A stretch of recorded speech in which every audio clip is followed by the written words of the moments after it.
దూరదర్శన్ సప్తగిరి ప్రేక్షకులకు నమస్కారం. అందరికీ అంతర్జాతీయ మహిళా దినోత్సవ శుభాకాంక్షలు. మహిళలు మహారాణులు, తల్లిలా లాలించగలరు, రాణిలా పాలించగలరు. ఆకాశంలో సగం, అవకాశంలో సగం, అన్నింటా సగం అంటూ ఎందరో నారీమణులు తమదైన రీతిలో ఒక ప్రత్యేకమైనటువంటి స్థానాన్ని నిలబెట్టుకుంటున్నారు. అహర్నిశలు శ్రమిస్తున్నటువంటి మహిళామణులు ఎందరో మరెందరో. బాధ్యత ఒక పక్క, బంధం మరో పక్క, పోరాటం ఇంకో పక్క. జననమిస్తూ గమనాన్ని సూచిస్తూ ప్రేమని పంచే జనయిత్రులు మహిళామణులు. సాహో సబల. ఎస్, విభిన్న రంగాల్లో తమదైన రీతిలో రాణిస్తూ అనేక మంది మహిళలు ఈరోజు మన దూరదర్శన్ సప్తగిరి స్టూడియోకి అంతర్జాతీయ మహిళా దినోత్సవం సందర్భంగా విచ్చేశారు. మహిళలు సామాజిక, ఆర్థిక, రాజకీయ, సాంస్కృతిక రంగాలలో వారు చేస్తున్నటువంటి విజయాలను గుర్తిస్తూ మనమంతా మహిళా దినోత్సవాన్ని జరుపుకుంటున్నాం. మరి ఈరోజు విచ్చేసినటువంటి మహిళలందరికీ అంతర్జాతీయ మహిళా దినోత్సవం సందర్భంగా స్వాగతం పలుకుదాం. అందరికీ నమస్కారం. మీ అందరికీ అంతర్జాతీయ మహిళా దినోత్సవ శుభాకాంక్షలు.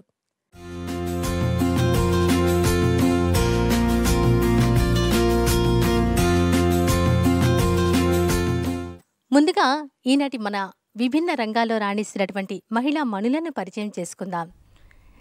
శ్రీమతి బివి దుర్గా భవానీ గారు, కళా ప్రపూర్ణ డాక్టర్ అమ్ముల విశ్వనాథ భాగవతార్ సుసల్ల గారి కుమార్తె, నాద సుధాన్నవ అన్నవరపు రామస్వామి గారి శిష్యులు.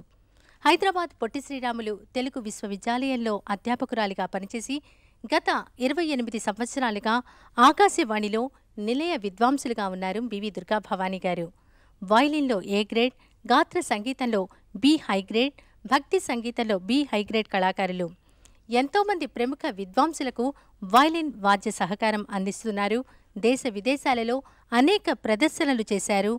వాయులీన విద్వన్మణి శ్రీమతి బివి దుర్గా భవానీ గారు. తర్వాత మందరపు హైమవతి గారు, ప్రముఖ కవయిత్రి.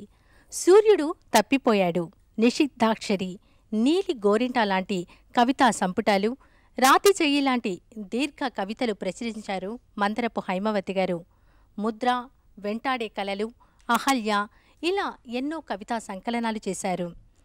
అలాగే వీరు అనేకమైనటువంటి కవితలు రచించారు. అవి భారతీయ ఇతర భాషల్లోకి అనువదించబడ్డాయి.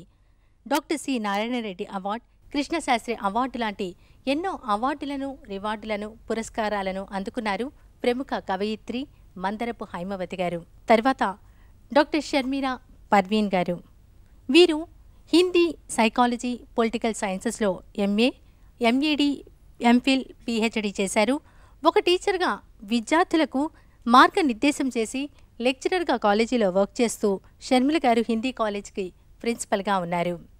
తర్వాత శ్రీమతి బి శ్రీదేవి గారు 2012వ సంవత్సరపు బ్యాచ్కి చెందిన అడ్వకేట్. సివిల్ అండ్ క్రిమినల్ కేసెస్లో ప్రాక్టీస్ చేస్తున్న హైకోర్టు అడ్వకేట్ శ్రీమతి బి శ్రీదేవి గారు. తర్వాత జనశిక్షణ సంస్థ డైరెక్టర్ విద్యా కన్నా గారు. వివిధ రంగాల్లో మహిళలు రాణించేలా శిక్షణ ఇస్తూ 35 సంవత్సరాలుగా మహిళాభివృద్ధి, నైపుణ్యం కోసం వీరు విశేషంగా కృషి చేస్తున్నారు.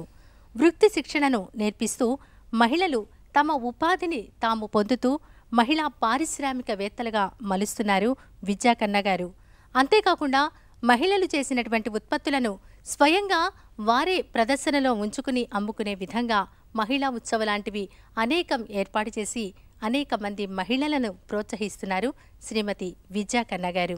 తర్వాత గోపరాజు రష్మి గారు వాసవ్య మహిళా మండలిని నిర్వహిస్తూ గత 54 సంవత్సరాలుగా మహిళలకు విశేష రంగాలలో శిక్షణ ఇస్తూ వారికి బాసటగా నిలుస్తూ ఉన్నారు. మహిళా ప్రగతికి, ఉన్నతికి కృషి చేస్తున్న గోపరాజు రష్మి గారికి Margaret Oliver Golding international award లభించింది. ప్రముఖ వైద్యులు డాక్టర్ సమరం గారి సతీమణి గోపరాజు రష్మి గారు. Indian red cross member, society NTR district life member Goparaju Rashmi గారు. తర్వాత ఘట్టమనేని రేవతి గారు అంతర్జాతీయ వెయిట్ లిఫ్టర్, చదువులలో మేటి, కామన్వెల్త్ గేమ్స్లో 3 గోల్డ్ మెడల్స్ అందుకున్నారు. ఇన్కమ్ ట్యాక్స్ డిపార్ట్మెంట్లో వారు జాబ్ చేస్తూ ఉన్నారు. జాతీయ, అంతర్జాతీయ స్థాయిలో జరిగేటువంటి వెయిట్ లిఫ్టింగ్ పోటీల్లో ఎన్నో మెడల్స్ను, అవార్డును అందుకున్నారు ఘట్టమనేని రేవతి గారు. తర్వాత మనతో ఉన్నారు 2023 మిస్ ఇండియా బి అనీషా. బీబీఏలో గ్రాడ్యుయేట్ కంప్లీట్ చేస్తున్న Aneesha fashion icon AP 2019, Miss Diva Andhra Pradesh 2020, అలాగే మిస్ ఇండియా 2023 టైటిల్స్ను గెలుచుకున్నారు. మరొకరు మనతో ఉన్నారు. మేడేపల్లి జయసాయి వైష్ణవి, సినీ నేపథ్య గాయని. 5 ఏళ్ల నుంచి పాటలు పాడుతూ ఉంటే పేరెంట్స్ తనని గమనించారు. 5 ఏళ్ల వయసులో తన గ్రాండ్ పేరెంట్సే గురువుగా ఉండి సంగీతం నేర్పించారు. నాట్యంలో శిక్షణ పొందారు. ఆకాశవాణి లలిత సంగీతంలో బి గ్రేడ్ ఆర్టిస్ట్, ఎఫ్ఎంలో ఆర్జేగా వర్క్ చేస్తూ ఉన్నారు. రఘు కుంచే గారి సంగీత దర్శకత్వంలో మొదటిసారిగా సినీ నేపథ్య గాయనిగా అవకాశం లభించింది మేడేపల్లి జయసాయి వైష్ణవికి. 700కి పైగా వీరు ప్రైజెస్ని అందుకున్నారు. ఉగాది పురస్కారం కూడా అందుకున్నారు. ఒక పక్క పోడ్కాస్టర్గా, మరొక పక్క ఎఫ్ఎంలో రేడియో జాకీగా, అంతేకాకుండా ఎన్నో రియాలిటీ షోస్లో పార్టిసిపేట్ చేస్తూ సినీ నేపథ్య గాయనిగా రాణిస్తున్నారు వైష్ణవి. తర్వాత మిస్ నుస్రత్ గారు.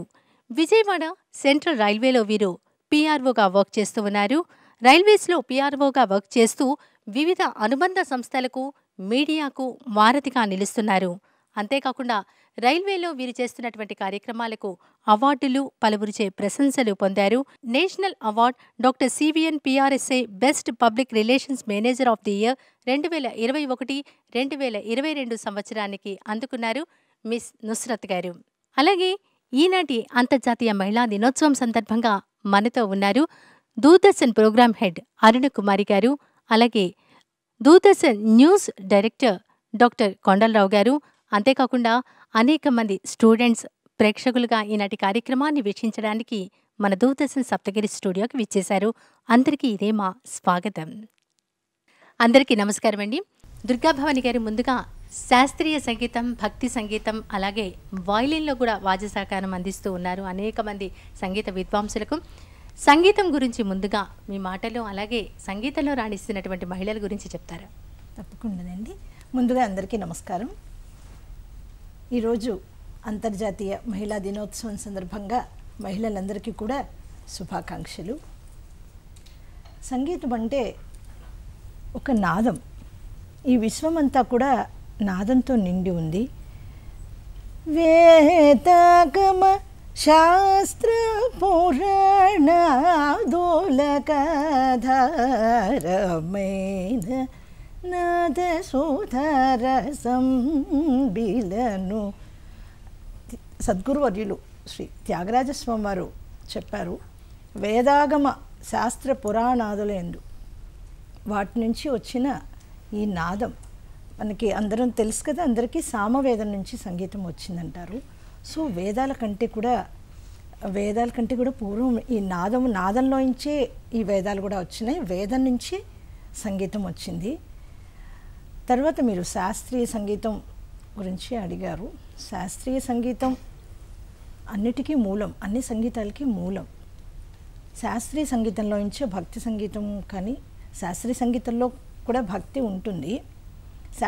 ఈ భక్తి సంగీతానికి శాస్త్రీయ సంగీతానికి కూడా డిఫరెన్స్ నేను తర్వాత మళ్ళీ చెప్తాను. శాస్త్రీయ సంగీతంలో నుంచే భక్తి సంగీతం, లలిత సంగీతం, జానపద సంగీతం, సినీ సంగీతం అన్నీ కూడా అందులో నుంచి వచ్చినవి. ఈ శాస్త్రీయ సంగీతమే మూలం. ఒకప్పుడు చాలా దాదాపు 100-150 సంవత్సరాల క్రితం ఆడవాళ్ళు సంగీతంలో అంటే వేదికనెక్కి సంగీతం నేర్చుకోవడం కానీ, వేదికనెక్కి ప్రదర్శన ఇవ్వడం కానీ ఆచారంగా ఉండేది కాదు. ఆ సాంప్రదాయం అది ఒక తప్పు అన్న అభిప్రాయం అప్పటి సమాజంలో ఉండేది. కానీ తర్వాత మెల్లగా ఎంఎస్ సుబ్బలక్ష్మి గారు, అందరికీ తెలిసిన, అంటే అంతకుముందు కొంతమంది ఉన్నా కూడా సుబ్బలక్ష్మి గారు, ఎంఎల్ వసంత కుమారి గారు, ఇలాంటి మహామహులు ఎంతోమంది, డికే పట్టమ్మాళ్ళు గారు, వీళ్ళందరూ కూడా అలాంటి సాంప్రదాయంలోంచి, కుటుంబంలోంచి వచ్చిన వారే.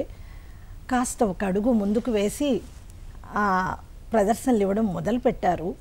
ఆనాటి నుంచి కూడా స్త్రీలందరూ కూడా ఈ సంగీత రంగంలో బాగా ఎక్కువ పేరు తెచ్చుకున్న మహిళామణులు ఎంతోమంది ఉన్నారు. చాలా చక్కగా వివరించారండి. మందరపు హైమవతి గారు, సృష్టికి మూలం మగువ అంటారు, సృష్టికర్త అంటారు. మగువ లేనిది జననం లేదు, గమనం లేదు. మరి మగువ గురించి మీ రచనల్లో ఎలా తెలియజేస్తూ ఉంటారు? ముందుగా అందరికీ నమస్కారం. అంతర్జాతీయ మహిళా దినోత్సవం సందర్భంగా అందరికీ మహిళా దినోత్సవ శుభాకాంక్షలు. సృష్టిలో స్త్రీ చాలా ప్రముఖ పాత్ర, ఆకాశంలో సగం అంటారు. ప్రతి రంగంలో కూడా స్త్రీలు ఉన్నారు. మనకి దేవతలను తీసుకున్నా కూడా చదువుల తల్లి సరస్వతి, సంపదల లక్ష్మి, ఇంకా పార్వతీదేవి, శక్తి స్వరూపిణి పార్వతీదేవి, అందరూ కూడా స్త్రీలే. స్త్రీలు సాధించని విజయం లేదు. ఆనాటి నుంచి ఈనాటి వరకు అనేక రంగాల్లో స్త్రీలు విజయాలు సాధిస్తున్నారు. మైత్రేయి, గార్గి ఇలాంటి వాళ్ళంతా కూడా పూర్వము పండితులు, విదుషీమణులు. పరాక్రమం తీసుకుంటే ఝాన్సీ లక్ష్మీబాయి, రుద్రమదేవి వీళ్ళంతా కూడా పరాక్రమానికి ప్రతీకలుగా ఎంతోమంది మహారాజుల్ని ఓడించి వాళ్ళొక శక్తిగా నిలిచారు. తర్వాత చదువుల సరస్వతులు వాళ్ళే. శంకరాచార్యుని కూడా వాదంలో వాదించిన ఆవిడ కూడా స్త్రీయే. ఏ రంగం తీసుకున్నా, పరిపాలనా రంగం కానీ, విద్యారంగం కానీ, కవిత్వంలో కూడా స్త్రీలు చాలా పాలు పంచుకున్నారు. కాకపోతే పూర్వకాలం కవులంటే నన్నయ్య, తిక్కన వీళ్ళనే కవులు అనేవారు. అప్పుడు స్త్రీలు రాయటం తక్కువ. కానీ తర్వాత 80వ శతాబ్దం వచ్చినాక చాలామంది స్త్రీలు కవిత్వ రంగంలో ముందడుగు వేశారు. మనకి కవిత్వంలో కూడా స్త్రీవాద కవిత్వం అని చెప్పేసి ఒక ఉద్యమం వచ్చింది. అప్పుడు ఈ పితృస్వామ్య సమాజంలో స్త్రీల అణిచివేతను, పురుషాహంకారాన్ని ప్రశ్నిస్తూ ఎంతోమంది కవయిత్రులు తమ రచనలతో తెలుగు సాహిత్యంలో, తెలుగు కవిత్వంలో ఒక ప్రకంపన పుట్టించారు, ఒక కుదుపు తీసుకొచ్చారు. ఈ సంప్రదాయాలు, నియమాలు, నిషేధాలు స్త్రీలకైనా, పాతివ్రత్యం, పిల్లల పెంపకం కేవలం స్త్రీలకైనా అని చెప్పేసి అంతకుముందు మాతృమూర్తి అని దాన్ని గొప్పగా చేశారు. కానీ తల్లిగా ఉండి పిల్లల్ని కనటం ఎంత హింసో కొండేపూడి నిర్మల లేబర్ రూమ్లో వర్ణిస్తుందన్నమాట. పట్టా కింద నాణ్యం విస్తరించిన బాధ, పిల్లల్ని కనటంలో ఎంత హింస ఉందో ఆవిడ చెప్తుంది. అట్లాగే అసమానత్వం, ఈ పెళ్ళిళ్ళలో భార్యాభర్తల మధ్య అసమానత్వం గురించి ఎంతోమంది కవిత్వం రాశారు. సర్పపరిష్వంగం, దాంపత్యం, ఇలాగ ఎన్నో కవితలు రాశారు. నిత్య జీవితంలో మహిళ పొందుతున్న వివక్షని, అసమానతల్ని గురించి, అన్యాయాల గురించి వాళ్ళు గొంతెత్తి ఎలుగెత్తి చాటారనమాట. ఆ తర్వాత మళ్ళీ దళితవాదం వచ్చింది, ముస్లిం వాదం వచ్చింది. అన్నిట్లో కూడా స్త్రీలు ప్రధాన పాత్ర వహించి ఎన్నో కావ్యాలు రాశారు. 80వ శతాబ్దం నుంచి కూడా కవిత్వ రంగం అంతా కూడా మహిళలతో నిండిపోయిందనమాట. దానిలో ఈ ప్రధానమైన కవిత్వంలో అంతకుముందు కవయిత్రులు లేరు అనే అపప్రథని కొట్టేసి మేము ఉన్నాము అని చెప్పేసి వాళ్ళ ముద్రని ఈ కవిత్వ రంగంలో తీసుకువచ్చిన మహిళలు ఉన్నారు. 20వ శతాబ్దంలో కూడా ఎంతోమంది కవయిత్రులు నిరంతరం కవిత్వం రాస్తూనే ఉన్నారు. వర్తమాన సంక్షోభ సమాజం మీద వాళ్ళ తిరుగుబాటు బాణాలు ఎక్కుపెడుతూనే ఉన్నారు. యుద్ధం గురించి ఇలా అనేక రకాలైన సమస్యలను ఇతివృత్తాలుగా తీసుకొని ఎంతోమంది కవయిత్రులు వాళ్ళు కవితలు రాస్తున్నారు, ఎన్నో కావ్యాలు వస్తున్నారు. సమాజంలో ఉన్న అసమానతల్ని ప్రశ్నిస్తూనే ఉన్నారు. ఇప్పటికీ ఆకాశంలో సగం అంటారు, కానీ మనకి వర్తమాన సమాజంలో సగం అనేది ఎక్కడా కనిపించట్లేదు. స్త్రీల శాతం కూడా తక్కువే ఉంది. హైమవతి గారు, ఇదివరకటి కంటే మార్పు అనేది వచ్చింది. ఆ మార్పు గురించే మనం మాట్లాడుకుందాం. తర్వాత మనతో ఉన్నారు డాక్టర్ షర్మిరా గారు. షర్మిరా గారు, మీరు స్కూల్ నుంచి అలాగే కాలేజ్ వరకు అన్ని స్టెప్స్ మీరు చూశారు. అసలు స్టూడెంట్స్ అంటే ముఖ్యంగా బాలికలు చూస్తే కనుక స్కూల్ లైఫ్లో, ఆ తర్వాత కాలేజ్ లైఫ్కి వచ్చేంత వరకు ఎక్కువగా ఇంట్లో తల్లిద కన్నా ఎక్కువ గడిపేది వాళ్ళు పాఠశాలల్లో, కాలేజీల్లోనే కదా. మరి మీరు అలాంటి పిల్లలందరితో మధ్యన మీరు తిరుగుతున్నారు, వారి దగ్గరే ఉంటున్నారు, ఎలా తీర్చిదిద్దుతున్నారు? ఫస్ట్ ఆఫ్ ఆల్ అందరికీ నమస్కారం. అంతర్జాతీయ మహిళా దినోత్సవ శుభాకాంక్షలు. మీరు అడిగిన ప్రశ్నలోనే సమాధానం ఉంది. ఒక్కసారి మనం అటు తిరిగితే ఒకసారి చూడండి, ఎంతమంది ఆడవాళ్ళు ఉన్నారు, ఆడపిల్లలు ఉన్నారు, ఎంతమంది మగవాళ్ళు ఉన్నారు. మేడం ఇప్పుడు అన్నారు మహిళలకి సమానత్వం అనేది ఇంకా లేదు అనేది. నా దృష్టిలో అయితే ఒక్కసారి మనం అటు తిరిగితే దానికే ఆన్సర్ అక్కడ కనబడుతుంది. ఇప్పుడు మీరు అడిగిన దాని ప్రకారంగా చూసుకుంటే నేను స్కూల్లో కాలేజ్లో వర్క్ చేశాను, చేస్తూ ఉన్నాను. ఇక్కడ మేము వచ్చేసరికి ఏంటి అంటే మహిళలు అనేది మాకు కొంచెం పెద్ద పదం. ఇక్కడ అనేసరికి పిల్లలు, ఆడపిల్లలు, మగపిల్లలు, ఎందుకంటే మేము స్కూల్ లెవెల్, కాలేజ్ లెవెల్లో చూస్తాం కాబట్టి ఇక్కడ సమానత్వం అనే దానికంటే ఇండివిజువాలిటీ అనే దాని మీద మేము ఎక్కువ ఫోకస్ చేస్తాం. ఎందుకంటే ఆ ఇండివిజువాలిటీ ఎప్పుడైతే ఆడపిల్లల్లో డెవలప్ అవుతుందో ఆటోమేటిక్గా రేపు పొద్దున, ఎందుకంటే నేటి బాలలే రేపటి పౌరులు, భవిష్యత్తులో వాళ్ళు ముందుకెళ్ళిన తర్వాత వాళ్ళ కాళ్ళ మీద వాళ్ళు నిలబడతారు. ఇప్పుడు ఏదైతే సాధికారత అన్న పదం ఏదైతే ఉందో అది ఆటోమేటిక్గా ఎవ్వరు ఏ ప్రయత్నం చేయకుండా నా దృష్టిలో యాజ్ ఎ టీచర్గా నేను ఫీల్ అవుతుంది. పిల్లలు ఎప్పుడైతే వాళ్ళ కాళ్ళ మీద వాళ్ళు నిలబడి వాళ్ళ ఇండివిజువాలిటీని వాళ్ళు బయటికి తీసుకురాగలుగుతారో ఆటోమేటిక్గా సాధికారత అనేది వస్తుందనేది నా ఉద్దేశం. ఎస్పెషల్లీ మేము మా స్కూల్లో, మా కాలేజ్లో మా పిల్లలకి మెయిన్గా అదే చెప్తాం. ఎందుకనంటే మనం జనరల్గా ఫస్ట్ నుంచి చదువుకుంటూ ఉన్నాం, చూస్తూ ఉన్నాం. ఒక మగవాడు చదువుకుంటే ఆ జ్ఞానం వాడి వరకే ఉంటుంది. అదే ఒక మహిళ చదువుకుంటే మొత్తం ఫ్యామిలీ మొత్తం చదువుకుంటుంది. ఎందుకంటే దానికి నిలువెత్తు నిదర్శనం నేనే. ఎందుకంటే మా అమ్మగారు పెద్దగా చదువుకోలేదు అంటే ఏంటి, దాని బ్యాక్గ్రౌండ్ ఏంటంటే చదివించే ఇది లేదని కాదు, ఆకతాయితనంగా గారాబంతో ఆవిడ చదువుకోలేదు. సో మా చిన్నప్పటి నుంచి ఆవిడ ఒక్కటే చెప్పారు, నాలాగా మీరు కాకూడదు, మీరు చదువుకోండి. సో ఇప్పుడు నా డిగ్రీస్ చూసండి, దాదాపు 8-9 డిగ్రీస్ ఉన్నాయి, మీకు అన్నీ ఇవ్వలేదు నేను. సో ఏంటి అని అంటే మనం చదువుకుంటే నాతో పాటు నా పిల్లలు, నా పిల్లలు అంటే నేను కన్న పిల్లలే కాదు, నా ఇన్స్టిట్యూషన్లో ఉన్న పిల్లలందరూ నా పిల్లలే. సో వాళ్ళందరికీ మేము గైడ్ చేస్తూ ఉంటాం. సో ఒక మహిళగా అది మన అందరి బాధ్యత. సో ఒక మహిళ చదువుకుంది అంటే ఆటోమేటిక్గా తన చుట్టూ ఉన్నది అంటే నాట్ ఓన్లీ ఫ్యామిలీ, నేబర్స్ కూడా వాళ్ళకి ఆటోమేటిక్గా మనం ఇన్స్పిరేషన్ ఇస్తూ ఉంటాం, మోటివేట్ చేస్తూ ఉంటాం. సో మహిళా సాధికారత అనేది ఆటోమేటిక్గా వస్తుందనేది నా ఉద్దేశం. అంటే చక్కగా చదువుకుంటూ తమ పిల్లల్ని చదివించుకుంటూ మీరు అన్నట్టు మీ స్కూల్లో ఉండేటువంటి పిల్లల్ని అలా వారిని ఉన్నతమైనటువంటి స్థానంలో తీసుకెళ్తే కనుక రాణిస్తారు అనడంలో ఎలాంటి సందేహం లేదు అన్నారు. శ్రీదేవి గారు, మహిళలు అపూర్వమైనటువంటి అభివృద్ధిని సాధించారు అని అంటున్నారు. అలానే మరో పక్కన లింగ సమానత్వం సాధించలేదు అంటారు. మీరేమంటారు? తప్పకుండా అండి, తప్పకుండా చర్చించుకుందాం. కాకపోతే మొదటిగా ఈ అంతర్జాతీయ మహిళా దినోత్సవ సందర్భంగా మహిళలందరికీ కూడా నా శుభాకాంక్షలు. అంతేకాకుండా ఈ మహిళలు సాధికత సాధించలేదు అనడానికి చెప్పడానికి వీలు లేదు. ఎందుకంటే ఫస్ట్ చెప్పటమే మన మహిళలు అచీవ్మెంట్స్ అన్నీ కూడా దాన్ని రికగ్నైజ్ చేయటం వల్లే మనం ఈ మహిళా దినోత్సవం చేసుకుంటున్నాం. మహిళ ముందుంది అని చెప్పడానికి ఇది ఒక ఉదాహరణ. అది సో ఇక్కడ సమానత్వం లేదు ఇలాంటి వాటికి నేనైతే ఒప్పుకోను. ఎందుకంటే మహిళలకి అండ్ ఎవరికి ఇచ్చే ఇంపార్టెన్స్ వాళ్ళకు ఉంటుంది, మహిళలకి ఇచ్చే ఇంపార్టెన్స్ మహిళలకు ఉంటుంది. ఈవెన్ కోర్టులో కూడా చాలా జాగ్రత్తగా ఉంటారు. అక్కడ ప్రతి చోట కూడా మహిళ ఎదుర్కొంటున్న సమస్యలతో పాటు అండ్ వాళ్ళ గౌరవాన్ని కూడా తీసుకుంటుంది ఎక్కడున్నా సరే. సో మీరు దీని గురించి మాట్లాడుతున్నారు, ఏది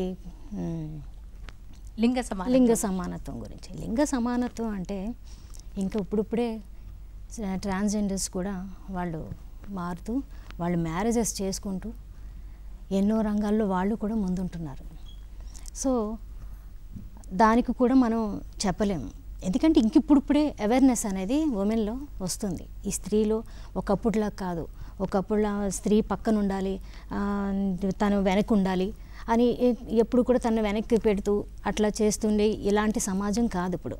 ఖచ్చితంగా ముందుండనే చెప్పాలి. అందుకే ఇంతమంది మహిళలు ఇక్కడ హాజరయ్యారంటే దాని అర్థం తెలుస్తుంది.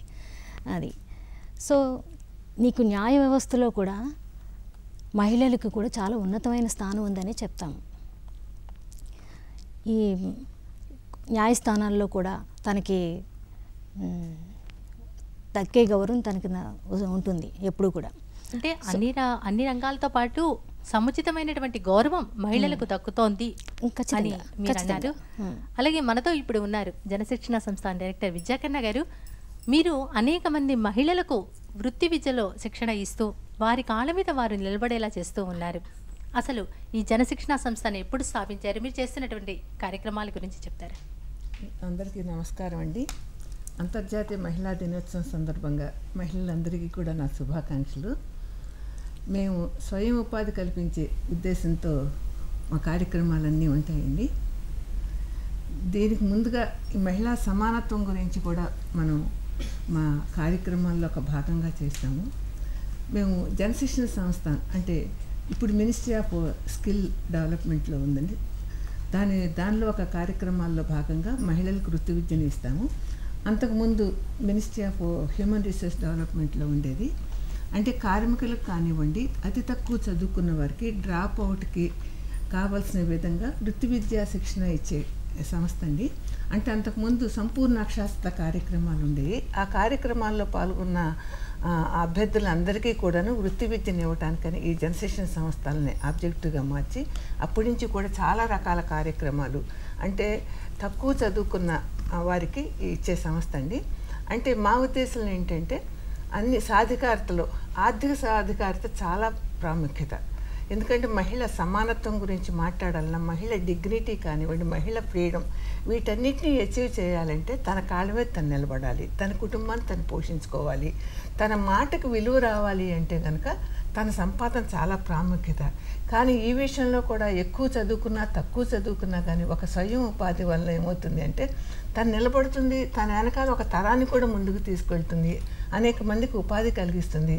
తద్వారా తనేంటంటే సమాజంలో ఈ సమానత్వం అంటారే, ఆ సమానత్వానికి ఒక అడుగు వేయాలి అంటే నా ఉద్దేశంలో చదువు ఇంపార్టెంట్, తర్వాత ఏదైనా కానీ ఉపాధి ఇంపార్టెంట్. ఈ ఉపాధి రంగంలో మేము చాలా మంది మహిళలకి అనేక రకాలైన శిక్షణా కార్యక్రమాలే కాదండి, వారి చైతన్యానికి చాలా రకాల కార్యక్రమాలు చేస్తామండి. ఎందుకంటే కొంతమంది మహిళలు ఇంట్లోనే ఉన్నారు. ఇప్పుడు స్కూల్ గోయింగ్ కానివ్వండి, లేకపోతే బాగా చదువుకున్న మహిళల గురించి మనం మాట్లాడట్లా.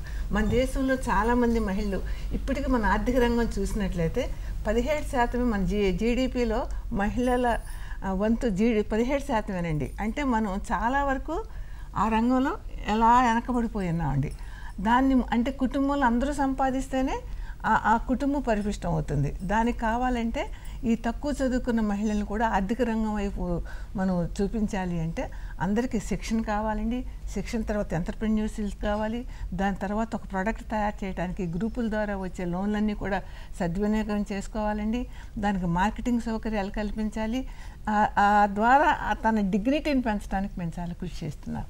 ఒక సముచిత గౌరవం ఇప్పిస్తున్నారు మహిళలందరికీ, వాళ్ళ కాళ్ళ మీద వాళ్ళు నిలబడేలా చేసి స్వేచ్ఛ. మన భారత రాజ్యాంగం ఆ మూడింటిని చాలా ప్రాముఖ్యత ఇచ్చిందండి. అవునండి. తర్వాత రష్మి గారు, మరి మహిళలు సాధించినటువంటి విజయాలకు గుర్తింపుగా మరి ఈరోజు ఇంటర్నేషనల్ ఉమెన్స్ డేని మనం సెలబ్రేట్ చేసుకుంటూ ఉన్నాం కదా. అలాగే మీరు చెన్నుపాటి విజయ గారి కూతురు, సామాజిక సేవ చేస్తూ వీఆర్ విత్ యూ అంటూ మహిళలకు బాసటగా మీరు నిలుస్తూ ఉన్నారు, సపోర్ట్గా ఉంటున్నారు. అసాధారణమైనటువంటి మహిళల పాత్ర గురించి మీరేమంటారు? అందరికీ నమస్కారం అండి. మహిళా దినోత్సవం సందర్భంగా మహిళలకి పురుషులకు కూడా శుభాకాంక్షలు. ఎందుకంటే మహిళలు ముందడుగులో ఉండాలి అంటే పురుషుల సహకారం కూడా ఉండాలి. ఇద్దరు కలిసి నడుస్తూ ఉంటేనే సమాజంలో కుటుంబం బాగుంటుంది, సమాజంలో మార్పు తీసుకురావడానికి ఉపయోగపడుతుంది. 1969లో మా అమ్మగారు చెన్నుపాటి విజయ గారు విజయవాడకి 2 సార్లు పార్లమెంట్ మెంబర్గా ఎన్నికయ్యారు లోక్సభకి. అమ్మ స్థాపించిన 1969లో వాసవ్య మహిళా మండలి మొట్టమొదటి నుంచి కూడా మహిళల్లో ఒక చైతన్యం తీసుకురావాలి, వాళ్ళల్లో ఒక చైతన్యంతో పాటు విద్య ఎడ్యుకేషన్ ఉండాలి. అలాగే అప్పటి రోజుల్లో వయోజన విద్యతో స్టార్ట్ చేసింది, ఇప్పుడు ఫార్మల్ ఎడ్యుకేషను ఇట్లా అన్నీ కూడా ఉన్నాయి. విద్య అనేది ఎందుకు ఉండాలంటే నీకేమి రాదు అని సమాజంలో వేలెత్తి చూపకుండా విద్య అనేది ఉండాలి. అలాగే వాళ్ళు ఫైనాన్షియల్గా ఎప్పుడు కూడా నీకు ఏముంది, నీ చేతిలో ఏముంది అనకుండా మనం కూడా ఒక వృత్తి విద్య నేర్చుకుని దాన్ని ఫైనాన్షియల్గా ఇన్కమ్ జనరేటింగ్గా అవ్వాలి. ఇప్పుడే విద్యాకర్ణ గారు చెప్పారు మార్కెటింగ్ రెవెన్యూస్ ఉండాలి. అవన్నీ కూడా లింక్డ్ అప్ ప్రోగ్రామ్స్. ఇప్పటివరకు వాసవ మహిళా మండలి దాదాపు 40 లక్షల మంది ఉమెన్కి డైరెక్ట్గా స్కిల్ డెవలప్మెంట్లో ట్రైనింగ్స్ ఇచ్చి వాళ్ళని ఒక ఉపాధి దీంతో వాళ్ళు బతికేటట్టుగా చేయగలిగాము. ఇందులో భాగంగానే ఒకటి నేను చెప్పాలనుకున్నాను. మహిళ ఏ రోజైతే ధైర్యంగా ఉంటుందో, చదువు ఉంటుందో, ఆ రోజున కుటుంబంలో విలువ ఉంటుంది. ఆ విలువని సంపాదించాలి అంటే కనుక ఖచ్చితంగా మనం మహిళలందరూ కూడా దీనిలో ముందడుగు వేయాలి. ఇంతకుముందే మేడం శ్రీదేవి గారిని ఒక క్వశ్చన్ అడిగిన దాంట్లో లింగ వివక్షత గురించి అడిగారు. దానిలో మనం ఇప్పటికీ కూడా మన సమాజంలో ఆడపిల్ల అంటే అబార్షన్స్ అవుతున్నాయి. అవన్నీ అరికట్టాలి అంటే ఎప్పుడైతే మనం చైతన్యవంతులు అవుతామో, నాకు ఆడపిల్ల అయితే అబార్షన్ ఎందుకు చేయిస్తారు, చేయించద్దు అని ఆడపిల్లలు అడిగే రోజు రావాలి. ఇంకా అది మాత్రం ఇంకా జరుగుతున్నాయంటే మనందరం సిగ్గుపడాల్సిన రోజు. ఎందుకంటే ఒక మహిళగా మనం ఒక ఆడపిల్లకి జన్మనివ్వడం అనేది గొప్పతనంగా భావించాలి అనే రోజు రావాలని కోరుకుంటున్నాను. ఇట్లాగే మా మహిళా మిత్ర అని చెప్పి విజయవాడలో స్టార్ట్ చేశాము. పోలీస్ కమిషనరేట్తో జాయింట్గా చేసి ప్రతి వీధిలోనూ ఒక మహిళలకు ఉండే సమస్యలను తెలుసుకోవడం, వాళ్ళు ఇమీడియట్గా వాళ్ళని పోలీస్ స్టేషన్కి కానీ లేకపోతే కౌన్సిలింగ్ సెంటర్స్ తీసుకొచ్చి కౌన్సిలింగ్ చేసి ఎంతోమందికి ఈ రోజున ఈ మహిళా మిత్ర అని చెప్పి వాళ్ళందరూ కూడా ఆ కమ్యూనిటీలో ఉన్న ఉమెన్నే తయారు చేశాము. ఈ రోజున విజయవాడలో ఒక 300 మంది మహిళలు దానికి పనిచేస్తూ వాళ్ళు ఎంతో ధైర్యంగా వాళ్ళు మాట్లాడే, ఇప్పుడు మనం ఎలా మాట్లాడుతున్నాం మనకన్నా ఇంకా వాళ్ళ కమ్యూనిటీలో తీసుకొచ్చే మార్పు గురించి మాట్లాడేట్టుగా తయారు చేశాము. అలాగే ఇక్కడున్న యూత్ అందరూ కూడా అలాంటి వాటిలో ట్రైనింగ్స్ అవ్వండి. అయితే కనుక మన సమాజంలో మార్పు రావాలంటే ఎలా చేయాలి, ఇదివరకు ఒకప్పుడు పోలీస్ స్టేషన్ ముందు నుంచోవాలంటేనే అమ్మాయి పోలీస్ స్టేషన్ ముందు నుంచోందంటే ఏం కేసు అయిందో ఎక్కడెక్కడ తిరిగిందో అనే ఒక చులకన భావంతో మాట్లాడేవారు. కానీ ఈ రోజున ఈ మహిళలే వెళ్ళి పోలీస్ స్టేషన్లో కూర్చొని మాట్లాడడం, కమిషనర్స్తో పోలీస్ డిపార్ట్మెంట్తో మాట్లాడడం, మేమెవరం వెళ్ళట్లా వాళ్ళని తయారు చేసాం. అట్లా ప్రతి ఒక్కళ్ళలోనూ తెలివితేటలు ఉంటాయి, చేయాల్సిన ధైర్య సాహసాలు ఉంటాయి. అందుకని వాళ్ళందరినీ చెయ్యాలని ఉద్దేశంతో వాసమేళాన్ని స్టార్ట్ చేసింది. ఇప్పుడు ఆంధ్రప్రదేశ్ మొత్తం కూడా ఈ మహిళా మిత్రాన్ని చేయాలని చెప్పి పూనుకున్నాం. మీరు ఒక మాట అన్నారు రష్మి గారు, ధైర్యం ఉంటే కనుక సాధించలేనిది ఏదీ లేదు అని.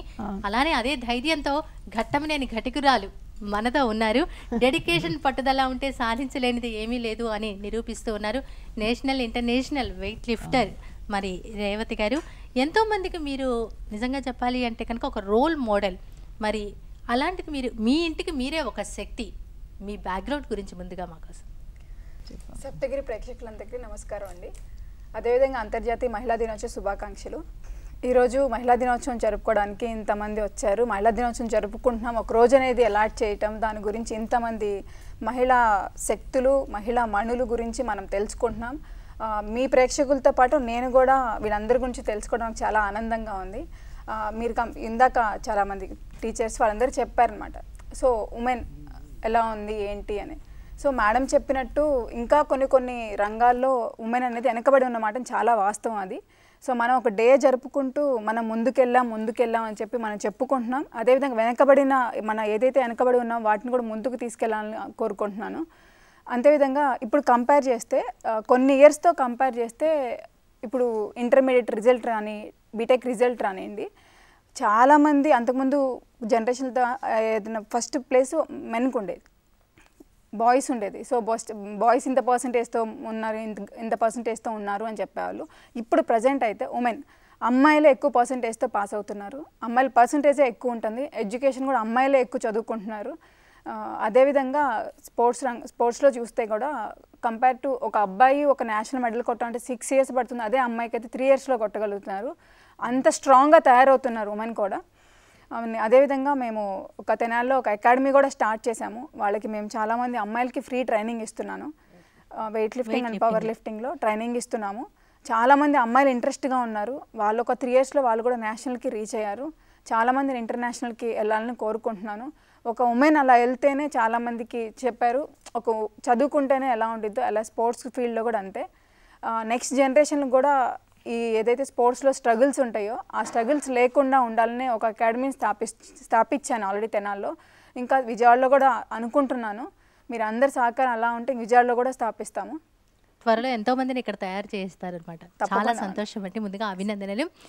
టాలెంట్ ఉంటే సక్సెస్ మనమేంటే. తర్వాత amazing Anisha, miss India 2023.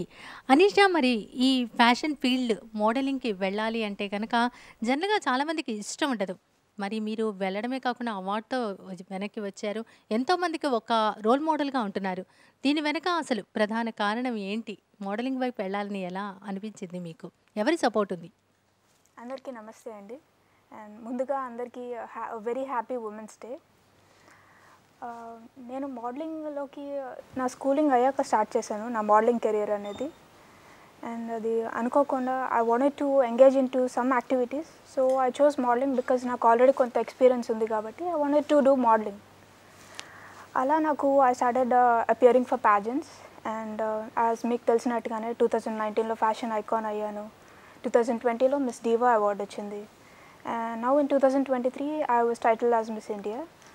And నాకు చాలా హ్యాపీగా ఉంది. Of course it is not possible without your parents support. ఎందుకంటే ఈ ఫీల్డ్లో ఈ ఇండస్ట్రీలో అందరికీ ఇలాంటి సపోర్ట్ అయితే it's very rare and very uncommon. And నాకు ఇది ఉండడం వల్ల నేను చాలా లక్కీగా ఫీల్ అయ్యాను. అండ్ నా ఇంట్రెస్ట్ ఎప్పుడు ఏం చెప్పినా సరే దే నెవర్ బ్యాక్డ్ ఇట్. దానికి ఎంత సపోర్ట్ కావాలో అంత హెల్ప్ చేసేవాళ్ళు. And even today my mother is with me here today now. Of course అదే ఇందాక ఎంత సపోర్ట్ కావాలని అడుగుతున్నారు. ఈ ఇండస్ట్రీలో ఎవరికి బిగినింగ్ స్టేజ్లో ఎవరికి అంత అవేర్నెస్ ఉండదు. అండ్ అఫ్కోర్స్ కొంత కన్సల్టీస్ ద్వారా లేదా ఏజెన్సీస్ ద్వారా కొంత నేర్చుకొని లేదా వాళ్ళతో మాట్లాడి డిఫరెంట్ పీపుల్తో ఇంటరాక్ట్ అయితే డెఫినెట్గా మనకి ఆ ఆలోచన అనేది బాగా పెరుగుతుంది. అండ్ పేరెంట్స్ సపోర్ట్ కూడా ఉండడం వల్ల అది ఇంకా అడిషనల్గా సపోర్ట్గా హెల్ప్ అవుతుంది. అలా I'm here right now. That's very beautiful అండి. ఇంట్రెస్ట్ ఉండాలి, అలాగే ధైర్యం ఉండాలి, అప్పుడే ఏదైనా రాణించగలరు. తర్వాత జయసాయి వైష్ణవి పాటల పూదోట, మన తెలుగింటి చిత్రమ్మ అని అంటారు. ఎన్నో 5 ఏళ్ల నుంచి ఇప్పటిదాకా తన గొంతులో ఎంతో అద్భుతమైనటువంటి మాధుర్యాన్ని శ్రావ్యంగా వినిపిస్తూ ఉన్నారు. మీ మాట వినే ముందు ఖచ్చితంగా మేము పాట వింటాం. అందరికీ నమస్కారం అండి. దూరదర్శన్ సప్తగిరి ప్రేక్షకులందరికీ కూడా ముందుగా మహిళలందరికీ కూడా అంతర్జాతీయ మహిళా దినోత్సవ శుభాకాంక్షలు. శిశురువేత్తి పసురువేత్తి వేత్తి గాన రసం పనిహి అంటారు. సంగీతానికి స్పందించని వారు అంటూ అస్సలుండరు. సో ఎంతోమంది పెద్దవాళ్ళు వారి వారి అభిప్రాయాలని వివిధ రంగాల్లో ఉన్నటువంటి వారి అనుభవాల్ని పంచుకున్నారు. కానీ నేను మాత్రం ఒక పాటతో నా యొక్క అభిప్రాయాన్ని తెలియజేద్దాం అనుకుంటున్నాను. నీ కాటుక కనులు విప్పారకపోతే ఈ భూమికి తెలవారదుగా, నీ గాజుల చేయి కదలాడకపోతే ఏ మనుగడ కొనసాగదుగా, ప్రతి వరుసలోను ప్రేమగా అల్లుకున్న బంధమా, అంతులేని నీ శ్రమ అంచనాల కందున ఆలయాలు కోరని ఆదిశక్తి రూపమా, నీవు లేని జగతిలో దీపమే వెలుగునా, నీదగులాలలో ప్రియమగు పాలనలో ప్రతి ఒక్క మగవాడు పసివాడేగా, మగువా మగువా లోకానికి తెలుసా నీ విలువా, మగువా మగువా నీ సహనానికి సరిహద్దులు కలవా. అంచనాలకి అందనిటువంటి ఎత్తులో ఉంది మగువ, నేటి మగువ.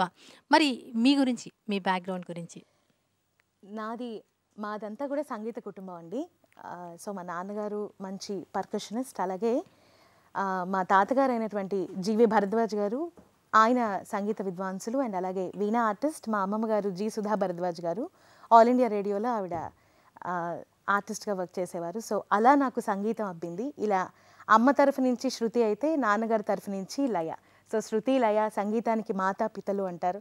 సో ఆ రెండు నా కుటుంబంలో ఇలా నాకు రావడం చాలా సంతోషంగా ఉంది. అండ్ చిన్నతనం నుంచి పాటలు పాడుతూ ఉండేదాన్ని. తొలి గురువులుగా మా తాతగారు అమ్మమ్మ గారు నాకు సంగీతాన్ని నేర్పించారు. ఆ తర్వాత నేను ఇక్కడ విజయవాడలోనే చదువుకున్నాను. ఘంటసాల ప్రభుత్వ సంగీత నృత్య కళాశాలలో శ్రీ మండా కృష్ణమోహన్ గారి దగ్గర, అలాగే బుచ్చయ్యాచార్యులు గారి దగ్గర, ఇక్కడ కూర్చున్నటువంటి దుర్గా భవానీ గారి దగ్గర కూడా నేను సంగీతాన్ని అభ్యసించాను కొంతకాలం. సో అలా నా సంగీత ప్రయాణం సాగింది. ఈ మధ్యలో ఎన్నో రియాలిటీ షోస్లో నేను పాల్గొంటూ అంచెలంచెలుగా నన్ను నేను ఒక్కొక్క అడుగు ముందుకు నడిపిస్తూ ఇవాళ మీ ముందు కూర్చున్నాను. మీ అడుగుల గురించి తెలుసుకుందాం.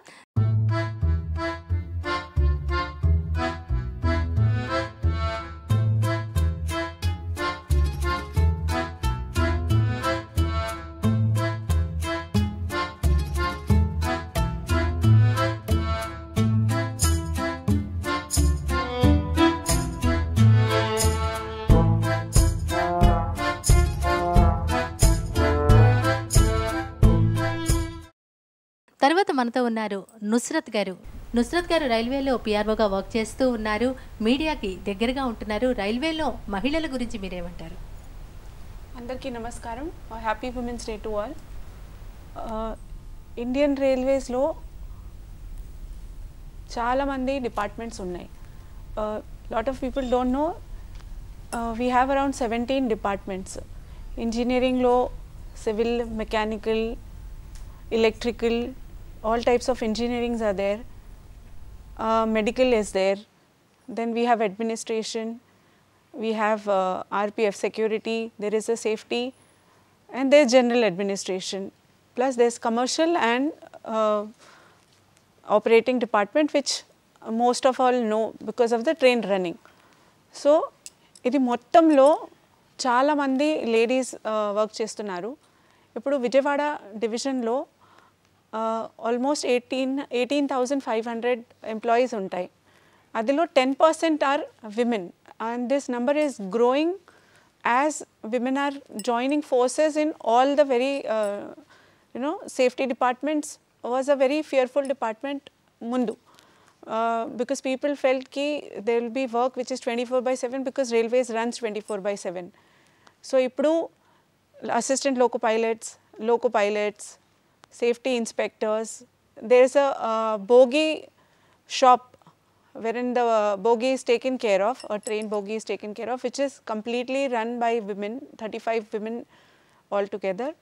So ala chala departments lo inka women unnaru, and the number is growing. అంటే నెమ్మదిగా మహిళలు ఇంకా రైల్వే రంగంలో పెరుగుతారు అని మీరు అంటున్నారు. చాలా సంతోషం అండి. అలా ఉన్నత స్థితికి, ఇంకా ఉన్నత శిఖరాలను మహిళలు రైల్వే రంగంలో అధిరోహించాలని కోరుకుంటున్నాం. ఆనో భద్ర క్రతవోయంతు విశ్వతః. Let noble thoughts come to us from all sides.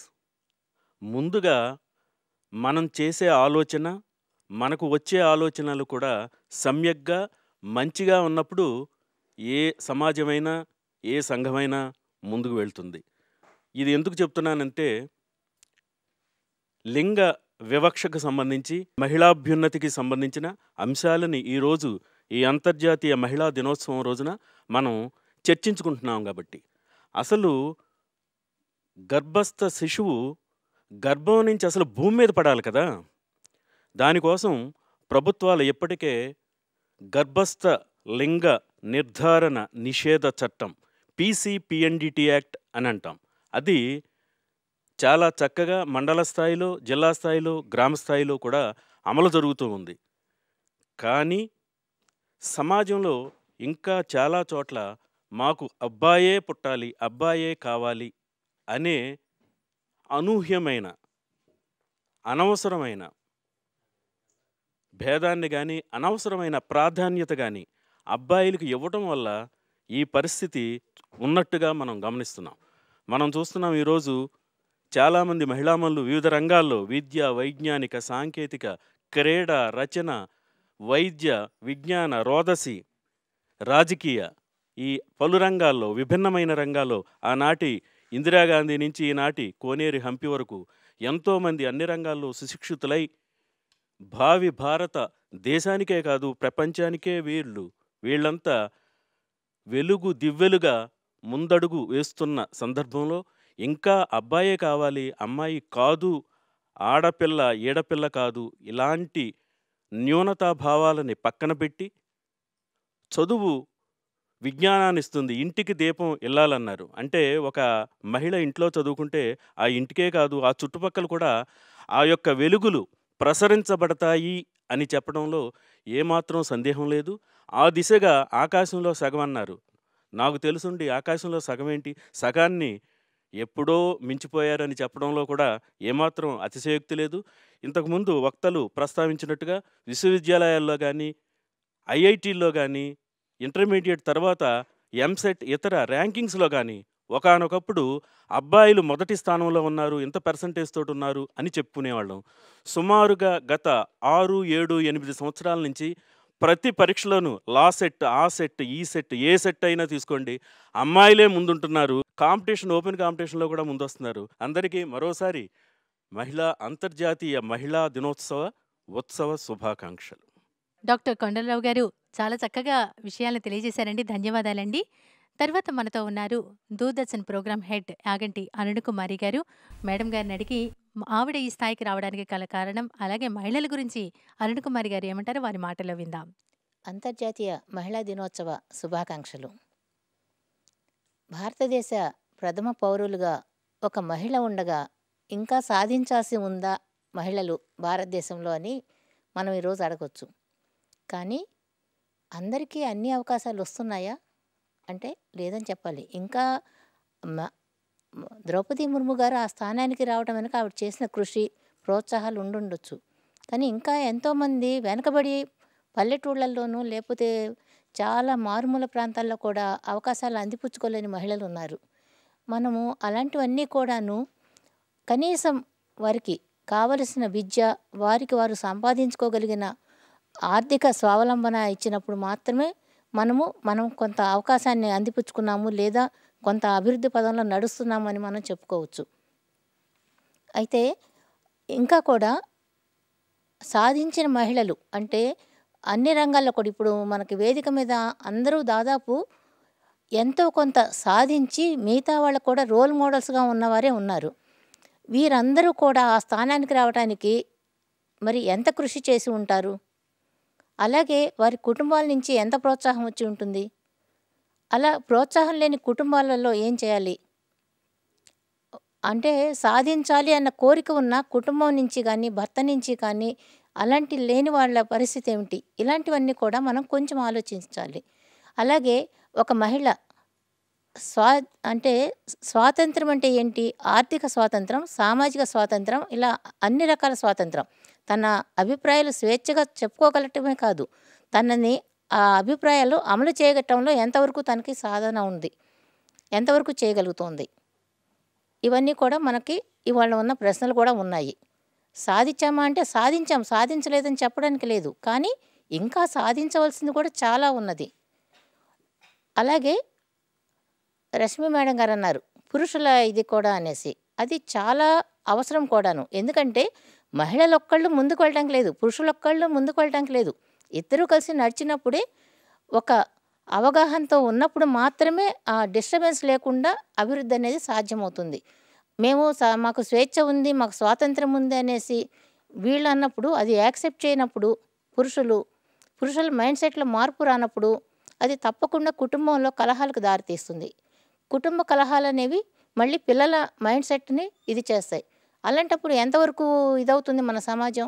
ఇలాంటివన్నీ కూడా మనం ఒకేసారి మనం సాధించలేము. కానీ స్లోగా ఆ మైండ్ సెట్స్ మార్చుకుంటూను ఇవి చేయాల్సిన అవసరం ఉందని నేను అనుకుంటున్నాను. ధన్యవాదాలు. అరుణకుమారి గారు, సాధించాలి అని అనుకుంటే కనుక ఏదైనా సాధించవచ్చు. అది మహిళలు తప్పకుండా ఇలాంటి మహిళా దినోత్సవమే కాదు, ప్రతిరోజు వర్తిస్తుంది అని మీ మాటలో చెప్పారు. ధన్యవాదాలండి.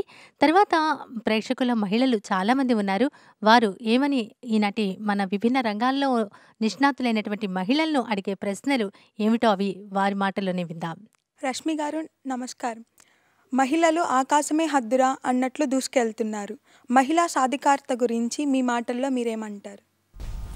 చాలా మంచి ప్రశ్న వేసామమ్మా. మనకి ముఖ్యంగా మహిళా సాధికారత అనేది ఒక పదంతో ఆగిపోకూడదు, ఒక స్లోగన్తో ఆగిపోకూడదు. మహిళా సాధికారత అనేది రావాలి అంటే ప్రభుత్వం చెప్పే మాటలతో పాటు మనందరం కూడా ముందడుగు వేయాలి. అప్పుడే అది సాధ్యమవుతుంది. మనందరం మహిళా సాధికారతలో 1993లో ఆ టైంలో పొదుపు సంఘాలని స్టార్ట్ అయినాయి. ఆ పొదుపు సంఘాల్లో 10 మంది మహిళల్ని ఒక చోట కూర్చోపెట్టి వాళ్ళందరికి వాళ్ళుగా ముందు స్టార్ట్ చేసింది పొదుపు చేసుకోవడం అని నేర్పారు.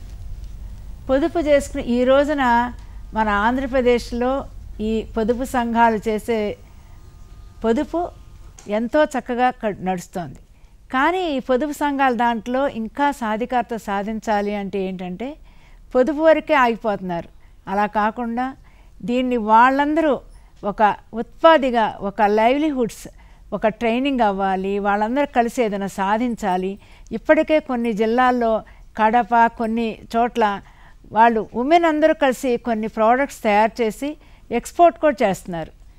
అప్పుడు వాళ్ళందరికీ కూడా అందరూ కలిసి షేర్ చేసుకుంటున్నారు, ఒక ప్రొడ్యూసర్ ఆర్గనైజేషన్స్ తయారు చేస్తున్నారు.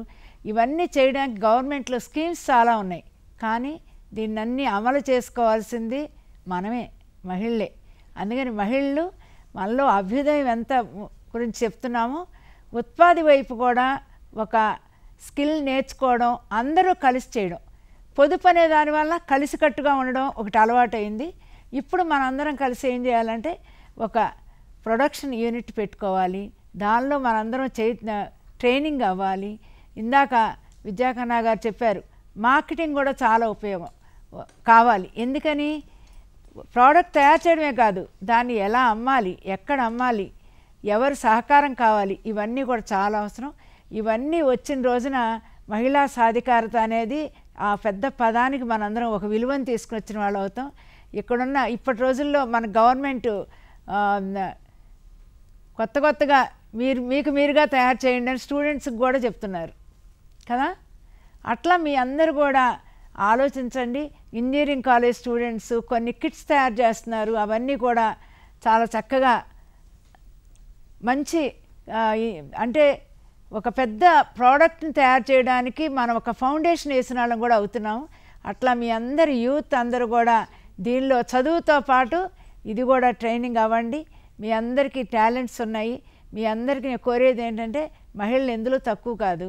మహిళా సాధికారత అనేది సాధించుకోవడం అనేది మన దగ్గరే ఉంది. గవర్నమెంట్ చట్టాలు తీసుకొస్తుంది, చట్టాలు అమలు చేయించుకోవాల్సిన బాధ్యత మనదే. అందరం కలిసి, మీరు మేము అందరం కలిసి పురుషుల సహకారంతో కూడా దీన్ని ముందడుగు వేసి సాధించుకునేట్టు చేద్దాం. సమిష్టి కృషి చేస్తే కనుక అన్నీ మనం సాధించుకోవచ్చు అని రష్మి గారు అన్నారు. మరొకరున్నారు, వారు ఎవరిని ఏమడుగుతారో అడిగి తెలుసుకుందాం. నా ప్రశ్న రేవతి గారు, క్రీడా రంగంలో అనేక మంది మహిళలు రాణిస్తున్నారు. మన భారతదేశ ఖ్యాతిని ప్రపంచవ్యాప్తంగా చాటి చెప్తున్నారు. మీరు మీ ప్రతిభతో ముందుగా మీకు అభినందనలు తెలియజేస్తూ, మీరు చాలామందికి స్ఫూర్తి. మరి మీ స్ఫూర్తి ఎవరు అంటే ఏం చెప్తారు? యాక్చువల్లీ నా గురించి నేను చెప్పాలంటే, మేము చాలా బిలో మిడిల్ క్లాస్ ఫ్యామిలీ నుంచి వచ్చాను. చాలామంది చాలా మీటింగ్స్లో అడిగిన క్వశ్చన్ ఇది, మీకు ఎవరు ఇన్స్పిరేషన్ అండి, మీకు ఎవరు స్ఫూర్తి అని. చెప్పాలంటే నా ప్రాబ్లమ్స్, నా పెయిన్, ఇవే నాకు పెద్ద స్ఫూర్తి అండి. ఎందుకంటే నేను 4th క్లాస్లో ఉన్నప్పుడు మా ఫాదర్ ఎక్స్పైర్ అయ్యారు. సో ఫ్యామిలీలో ఇంకా మీకు తెలియదు ఏం కాదు, సో జెంట్స్ సపోర్ట్ లేకపోతేనే అదే ఇయర్ మా తాతగారు కూడా ఎక్స్పైర్ అవ్వడం వల్ల ఇంట్లో జెంట్స్ అనేవాళ్ళు ఎవరు లేరండి. సో ఆ రోల్ తీసుకొని, సో ఇలా మా ఫ్యామిలీ ఇలా స్ట్రగుల్స్ ఉండకూడదు, నేనంటూ ఒక గుర్తింపు ఉండాలి అన్న ఒక దాంతోనే నేను దీంట్లోకి వచ్చానండి. దట్టు ఏంటంటే వెయిట్ లిఫ్టింగ్ అనేది చాలా టఫ్ గేమ్. సో చాలామంది బాల్ గేమ్ ఆడతారు, డిఫరెంట్ గేమ్స్ ఆడతారు, కానీ వెయిట్ లిఫ్టింగ్ అనేది ఎవరు చూస్ చేసుకోరు, పవర్ లిఫ్టింగ్ అనేది. సో నేను డిఫరెంట్గానే ఉండాలని చూస్ చేసుకొని దీంట్లోకి వచ్చాను.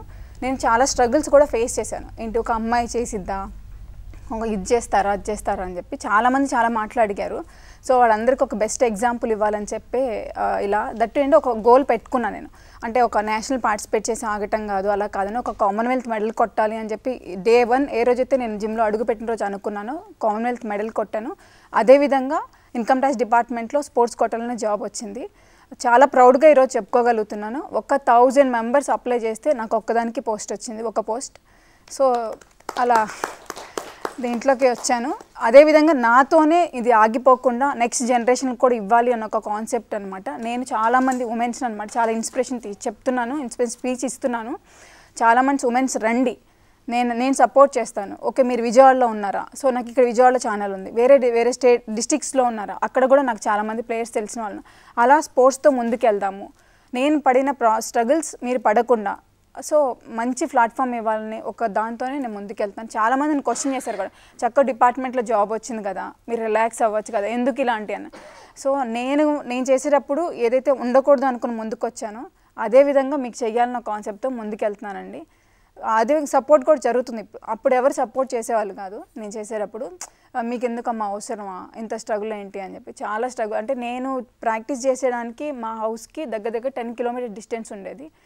ఎర్లీ మార్నింగ్ అలానే వచ్చి చేసేవాళ్ళం అన్న. ఇప్పుడు నేను మెడల్ కొట్టిన తర్వాత నన్ను ఇన్స్పిరేషన్గా తీసుకొని మా గుంటూరు జిల్లాలో ఎంతమంది ప్లేయర్స్ డెవలప్ అయ్యారనేది మీరు పేపర్ చూసినా, గూగుల్ సెర్చ్ చేసినా మీకు అర్థమవుతుందండి.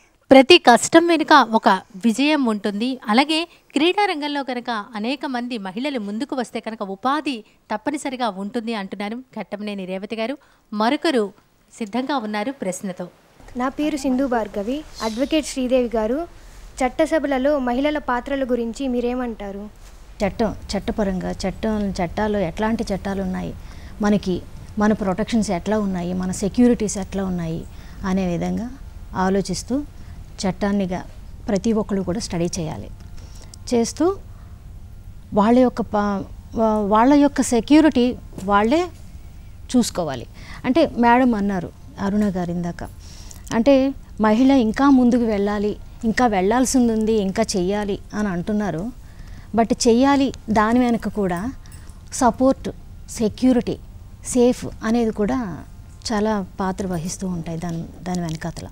ఎందుకంటే కొంతమంది సపోర్ట్ లేకపోవచ్చు ఆడపిల్లలకి, ఆ విధంగా పిల్లల్ని జాగ్రత్తగా పెట్టుకోవాలి అని చెప్పని పక్కన పెట్టుండొచ్చు. అలా పెడుతూ వాళ్ళని బయటికి పోనీయకుండా వాళ్ళకి ఒక రెస్ట్రిక్షన్స్ పెడుతూ అట్లా కాదు, అలా కాకుండా.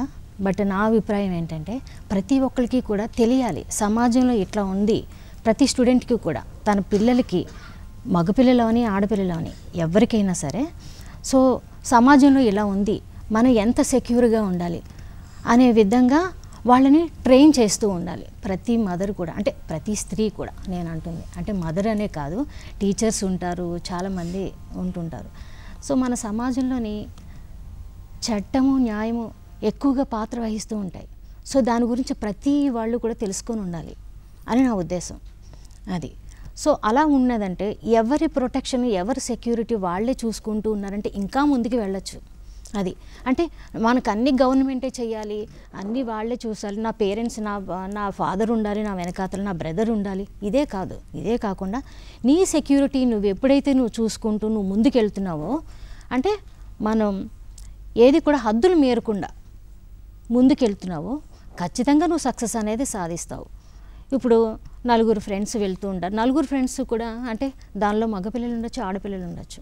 బట్ దానివల్ల ఏంటంటే మనం ఎంతవరకు మన హద్దులు మీరకుండా వాళ్ళతో ఉంటున్నామో అనేది ఇంపార్టెంట్. నేను ఇది చెప్పాలనుకున్నాను. నేను యాక్చువల్గా స్టూడెంట్స్ అందరికీ కూడాను, ఈ పిల్లలు ఎవరైతే ఉన్నారో అంతా కూడా వాళ్ళు అలా సమస్యలు తెచ్చుకుంటున్నారు. అది దాని నుంచి బయటపడాలి అంటే కనుక ఎవరి సెక్యూరిటీ, మీరు ఫ్రెండ్షిప్ చేయండి కాదనట్లేదు, బట్ కానీ తెలుసుకోవాలి మనం ఎంతవరకు మనం హద్దులు మీరుతున్నామో, మనం ఎంతవరకు ఉంటున్నామో వాళ్ళతో అనేది చాలా ఇంపార్టెంట్. అలా తెలుసుకుంటూ సమస్యల నుంచి మనం దూరంగా ఉండొచ్చు. అది వాళ్ళ సెక్యూరిటీ, వాళ్ళ సేఫ్ వాళ్ళే చూసుకుంటూ వాళ్ళు అట్లా ఉంటూ సమాజంలో ఇంకా ముందుకు పోవాలని నేను ఆశిస్తున్నాను. బట్ అంతేకాదు, మీరు చట్టసభల్లో అని అంటున్నారు, చట్టసభల్లో కూడా మహిళకి చాలా పాత్ర ఉంది. మీకు ఎక్కడ కూడా మహిళలను తక్కువ చేసేది ఏదీ లేదు. అలానే నేను మొత్తం పూర్తిగా కూడా మహిళలంతా కూడా ఇలా ఉన్నారంటే కొంచెం టైం పడుతుంది దేనికైనా సరే. ఇంకా మహిళా సాధికత సాధించాలి అంటే కనుక టైం పడుతుంది. ఇప్పుడిప్పుడే కదా మొదలైంది. ఈవెన్ జెండర్స్ కూడా ఇప్పుడిప్పుడే వాళ్ళు మార్చుకుంటూ వాళ్ళు మ్యారేజెస్ కూడా చేసుకుంటూ వాళ్ళు కూడా సమాజంలో కలుస్తున్నారు ఇప్పుడిప్పుడే. సో సాధికత సాధించింది అంటే కనుక చాలానే అని చెప్పాలి, మనం దీంట్లోనే ఒప్పుకోవాలి కూడా. శ్రీదేవి గారు అన్నట్టు ఒక ప్రొటెక్షన్, సెక్యూరిటీ అనేది పిల్లలకు తల్లి నుంచి కనుక తల్లి చెప్తే కనుక తప్పకుండా దాని నుంచి వారిని వారు ఎలా రక్షించుకోవటో వారికే తెలుస్తుంది అనే విషయాన్ని మనకి తెలియజేశారు. అలాగే మరొక మహిళ ఉన్నారు, వైష్ణవిని అడిగే ప్రశ్న ఏమిటో విందాం. అనిత. వైష్ణవి గారు నమస్తే. మీ పాటలు చాలా బాగా పాడుతున్నారు, మీ వాయిస్ బాగుంది. మా కోసం మీరు దయచేసి ఒక పాట పాడండి. ఈ తల్లి కన్నాదా నిన్ను, కోటి కలలకు రారాజై వెలిసిన వంట, ఏ పూట పుట్టినవో నువ్వు,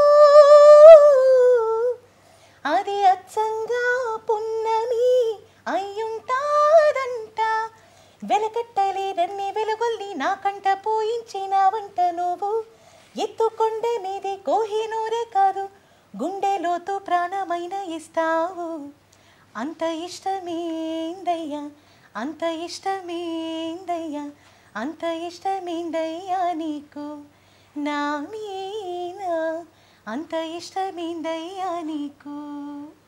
థ్యాంక్ యూ. వెలుగుని పంచేది మహిళే, అందుకనే మహిళలంటే అందరికీ అంత ఇష్టం. మరొకరు జనశిక్షణ సంస్థ డైరెక్టర్ విద్యాకన్నా గారిని తదుపరి ప్రశ్న అడుగుతారు. పారిశ్రామిక రంగంలో రాణిస్తున్న మహిళల గురించి తెలియపరచండి. మంచి చక్కటి క్వశ్చన్ అమ్మా. పారిశ్రామిక రంగం అంటే ఇప్పుడు స్టార్టప్స్ పెడుతున్నారు. మీలాగా చదువుకున్న పిల్లలు పాత విషయాల్ని కొత్తగా ఆలోచించి ఆ ఆలోచనలకి ఇంకొక కొత్త ఐడియాని కలిపి దాంతో ఒక చక్కటి ఆలోచనలు తీసుకుని తక్కువ పెట్టుబడితో ఒక స్టార్టప్ పెడుతున్నారమ్మా. మన కళ్ళ ముందే యూనికార్న్ అయిన వాళ్ళని చాలామందిని చూసాం.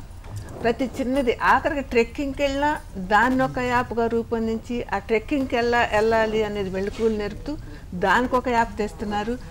ఈరోజు చూసినట్లయితే అసలు మహిళలు పారిశ్రామికవేత్తలుగా అంటే ఇదివరకైతే ఉత్పత్తి రంగంలోనే మేము మహిళా పారిశ్రామికవేత్తలు అనేవాళ్ళం. ఇప్పుడు సర్వీస్ రంగంలోకి వచ్చేసరికి ప్రతి మహిళ కూడా అంటే ఎంత చదువుకున్నా కానీ నేను మా ఊర్లో చూశాను. ఒక పాప ఐటీ చదువుతూ ఇప్పుడు గ్రీన్ హౌస్ పెట్టుకుని చక్కటి పూలు తయారు చేస్తుంది. ప్రతి పెళ్ళికి తను పంపిస్తుంది. ఏ ఐడియా వస్తాయి. ఈ మధ్య ఒక పాపను చదివాను నేను, గాడిదలు పెంచి గాడిద పాలతో ఔషధాలు ఉత్పత్తి తయారు చేయడానికి ఒక షెడ్ పెట్టేసి చేస్తుందని. అంటే ఇప్పుడు మీకున్న అవకాశాలు ఇవాళ మీకు ఇదివరకు మేము చదువుకున్నప్పుడు మాకు నెట్లు ఇవన్నీ తెలియవు, కానీ వాళ్ళు నెట్లోకి వెళ్తే ఎన్నో ఐడియాలు, ఎంతో ప్లాన్లు ఉత్తేజపరచడానికి. పైగా పారిశ్రామికవేత్తలను ప్రోత్సహించే సంస్థలు ఉన్నాయి. DNA లాంటివి ఇక్కడ చాలా ఉన్నాయి.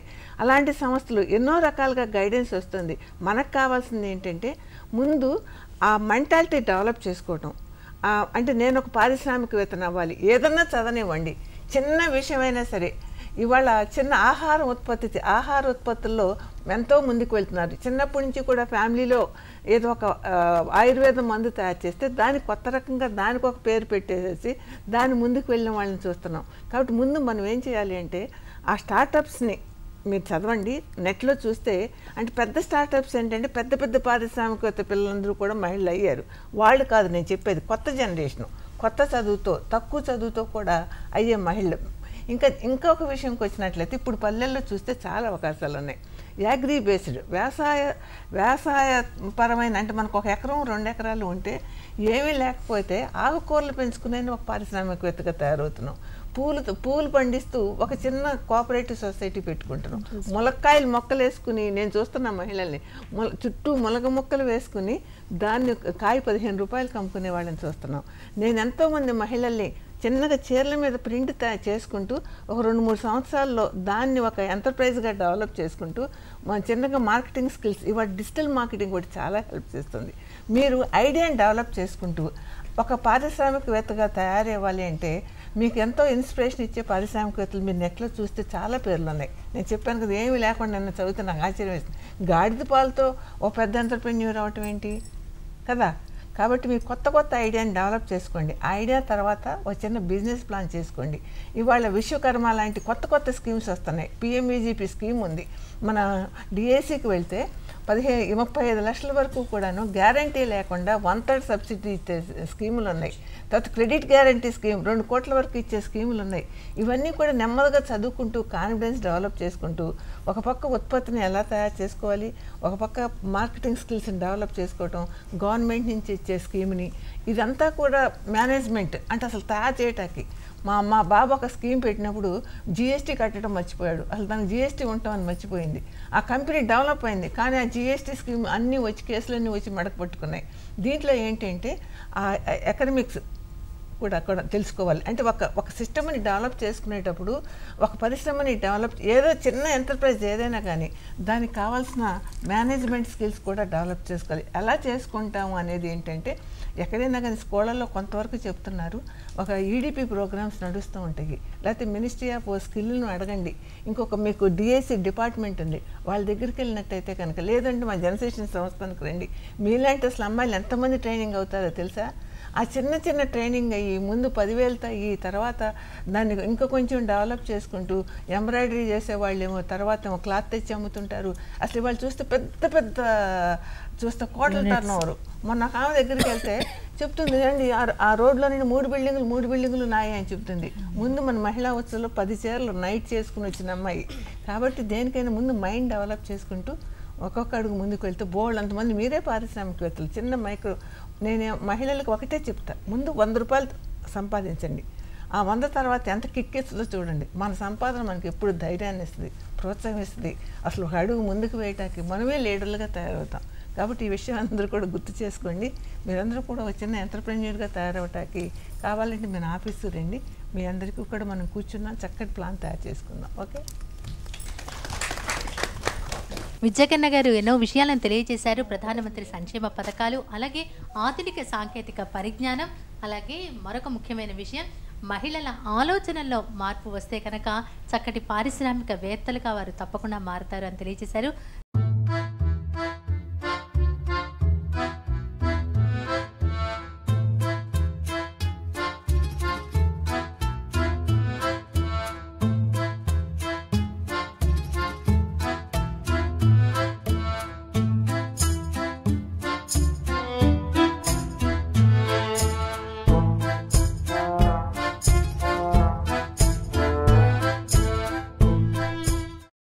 దుర్గాభవాని గారు, సంగీతంలో అనేక మంది మహిళలు, ఇప్పుడు మనం ఆధునికత గురించి మాట్లాడుకున్నాం, లేటెస్ట్ టెక్నాలజీ ద్వారా ఆన్లైన్ ద్వారా అనేక మంది క్లాసెస్ నేర్చుకుంటూ ఉన్నారు.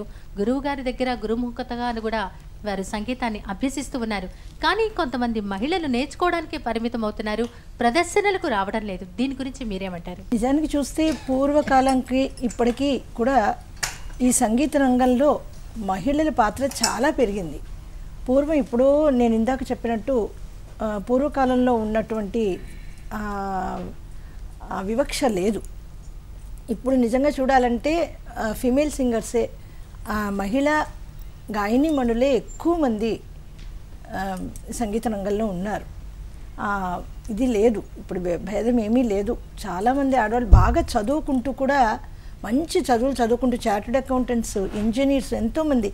ఎందుకు చెప్తున్నానంటే ఈ విషయం, ఫస్ట్ ఈ ఇంట్లోనే తల్లిదండ్రుల దగ్గర నుంచే ఈ కళ ఏదన్నా తీసుకోవాలి ఆడపిల్లలు అని అడిగినప్పుడు వాళ్ళని ప్రోత్సహించే బాధ్యత తల్లిదండ్రులది, పేరెంట్స్ది. అక్కడి నుంచి ఇప్పుడు మేము కానీ, ఇప్పుడున్న తన వైష్ణవి కానీ, అలాగే రేవతి గారు కూడా చెప్పారు, ఇవన్నీ కూడా ఏంటంటే వీళ్ళు తల్లిదండ్రుల ప్రోత్సాహంతోనే వస్తుంది. కాకపోతే ఏంటంటే చదువు దగ్గరకు వచ్చేసరికి చదువుకి ఎక్కువ ఇంపార్టెన్స్ ఇస్తూ ఇవంటే దీన్ని సెకండరీ కింద చూస్తూ ఉంటారు. వద్దొద్దు ఈ సంగీతాలు ఇవన్నీ చూసుకుంటే చదువు పాడవుతుందని. కానీ అలా కాదు. పెద్ద చదువులు చదువుకుంటూ కూడా సంగీత రంగంలో చాలా ఉన్నతమైన స్థాయికి వెళ్ళిన వాళ్ళు ఎంతోమంది ఈ ప్రస్తుతం గాయనిమణులుగా ఉన్నారు. అయినా కూడా కొద్ది శాతం మంది ఇంకా కూడా ఆ పాత సాంప్రదాయాలు అంటే నేర్చుకోవడం వరకే. నా స్టూడెంటే ఒకళ్ళ ఎగ్జాంపుల్ చెప్పచ్చు. నా దగ్గర నేర్చుకున్న ఒక పాప 11-12 ఇయర్స్, చాలా టాలెంట్ ఉంది. వైలెను వోకలు రెండు కూడా ఈక్వల్గా ఒక 3 ఇయర్స్ పైన నేర్చుకున్న తర్వాత ఫస్ట్లో వాళ్ళు చెప్పారు, వాళ్ళు కూడా చాలా తల్లిదండ్రులు కూడా చాలా ఉన్నతమైన చదువుకున్న వాళ్ళు. కానీ వారు అనుసరించే ఒక ఆధ్యాత్మిక మార్గం, దీని గురించి వాళ్ళు కొన్ని లిమిటేషన్స్ పెట్టుకున్నారు.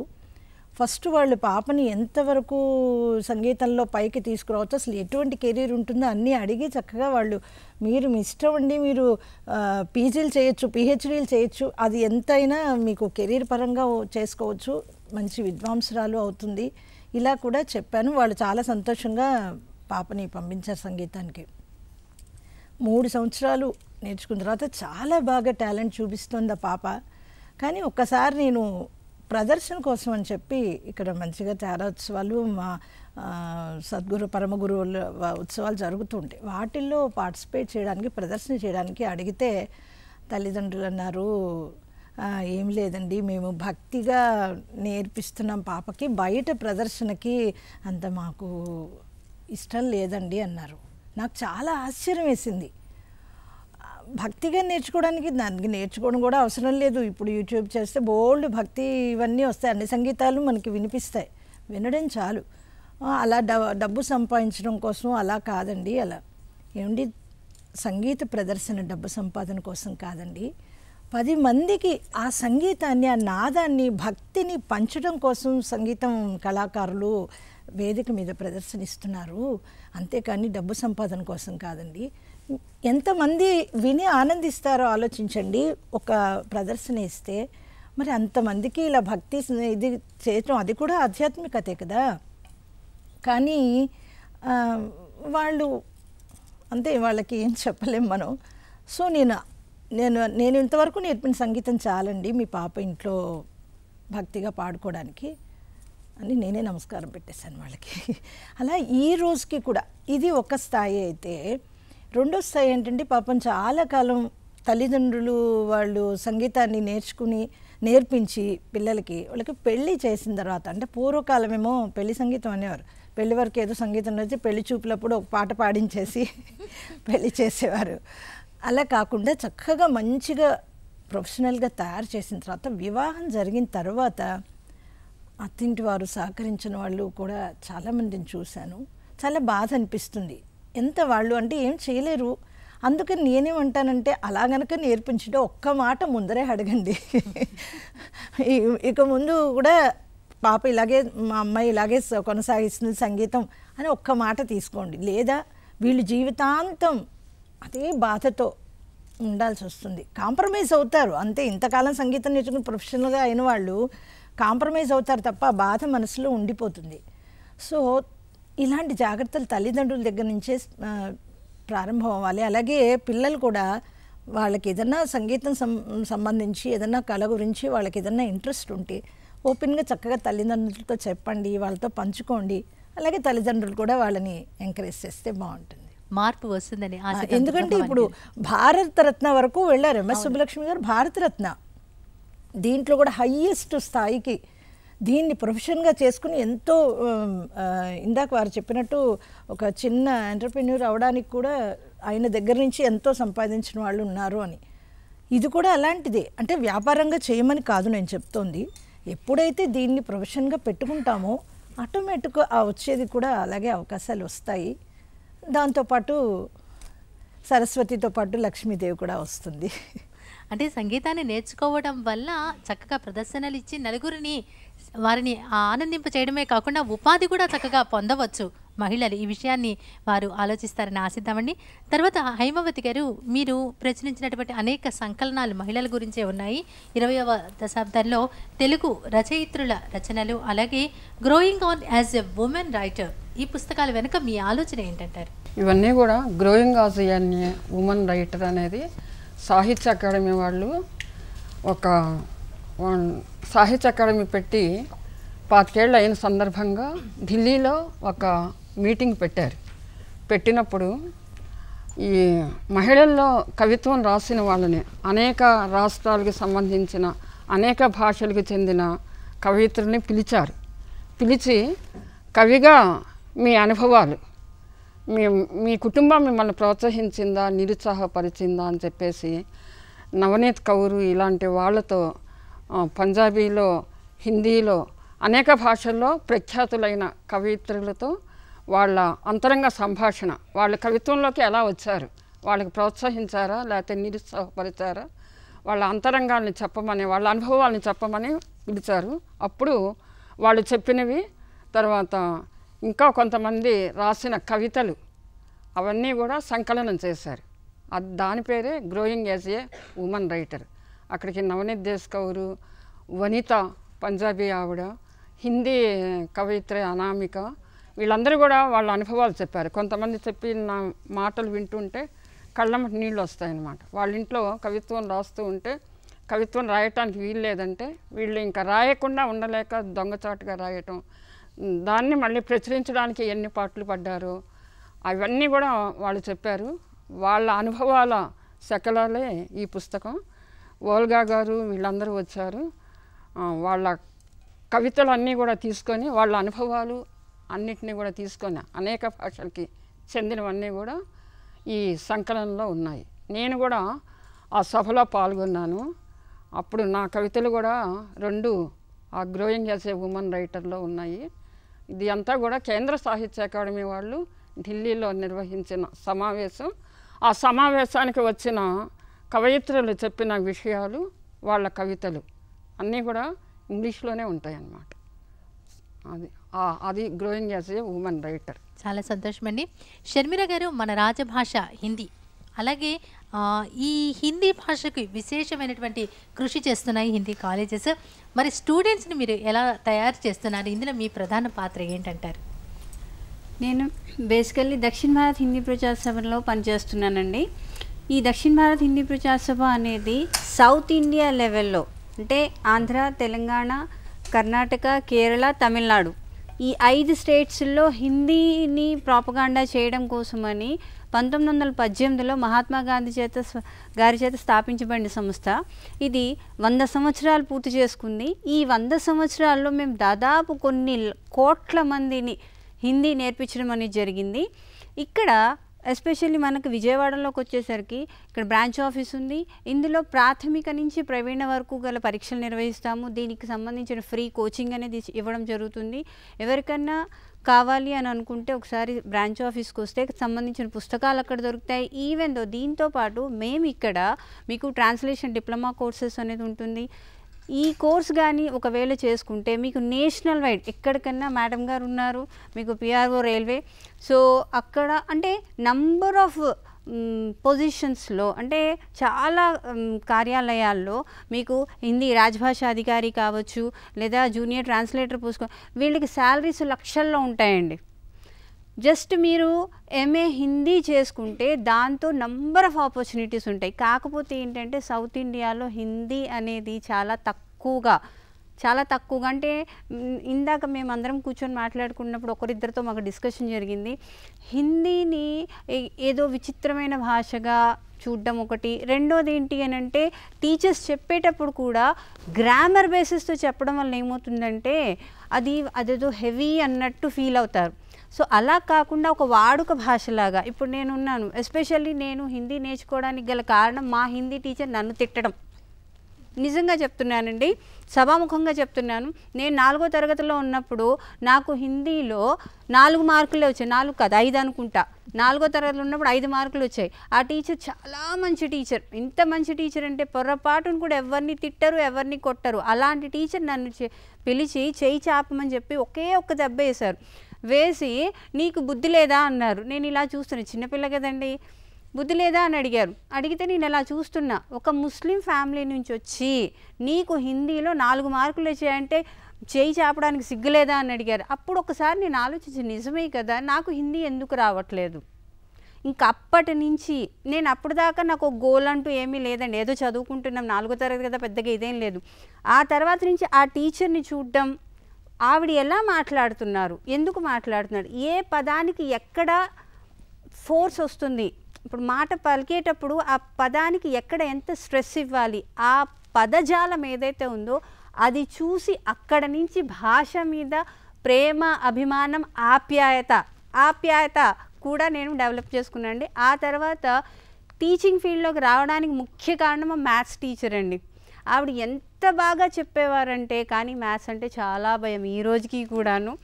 కానీ ఆవిడ చెప్పే విధానం పిల్లలలో ఆ సబ్జెక్ట్ పట్ల అవగాహన పెంచడం కోసం ఆవిడ ప్రయత్నించే తీరు ఏదైతే ఉందో చూసి చాలా ముచ్చటేసేది.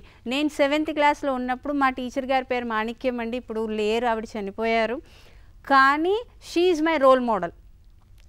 ఆవిడ్ని చూసి టీచింగ్ ఫీల్డ్లోకి రావడం జరిగింది. మా హిందీ టీచర్ని ఆవిడ తిట్టిన తిట్టు ఏదైతే ఉందో, ఫస్ట్ యూనిట్లో నాకు 4-5 మార్కులు వచ్చాయండి, సెకండ్ యూనిట్లో నాకు 24.5 మార్కులు వచ్చాయండి. జస్ట్ ఒకే ఒక్క నెల తేడాలో 24.5 మార్కులు వచ్చాయి. ఆ అర మార్క్ ఏదైతే ఉందో ఈరోజు నేను హిందీ ఫీల్డ్లో నిలబడడానికి గల కారణం. ఇక్కడికి వచ్చిన తర్వాత కూడా చాలామంది, ఇప్పుడు నేను హిందీలో మాట్లాడితే సార్కి ఆల్రెడీ నాకు దూరదర్శన్లో ఒక ప్రోగ్రామ్ జరిగింది, సార్తో కూడా నేను ఆల్రెడీ ఇంటరాక్ట్ అయ్యాను.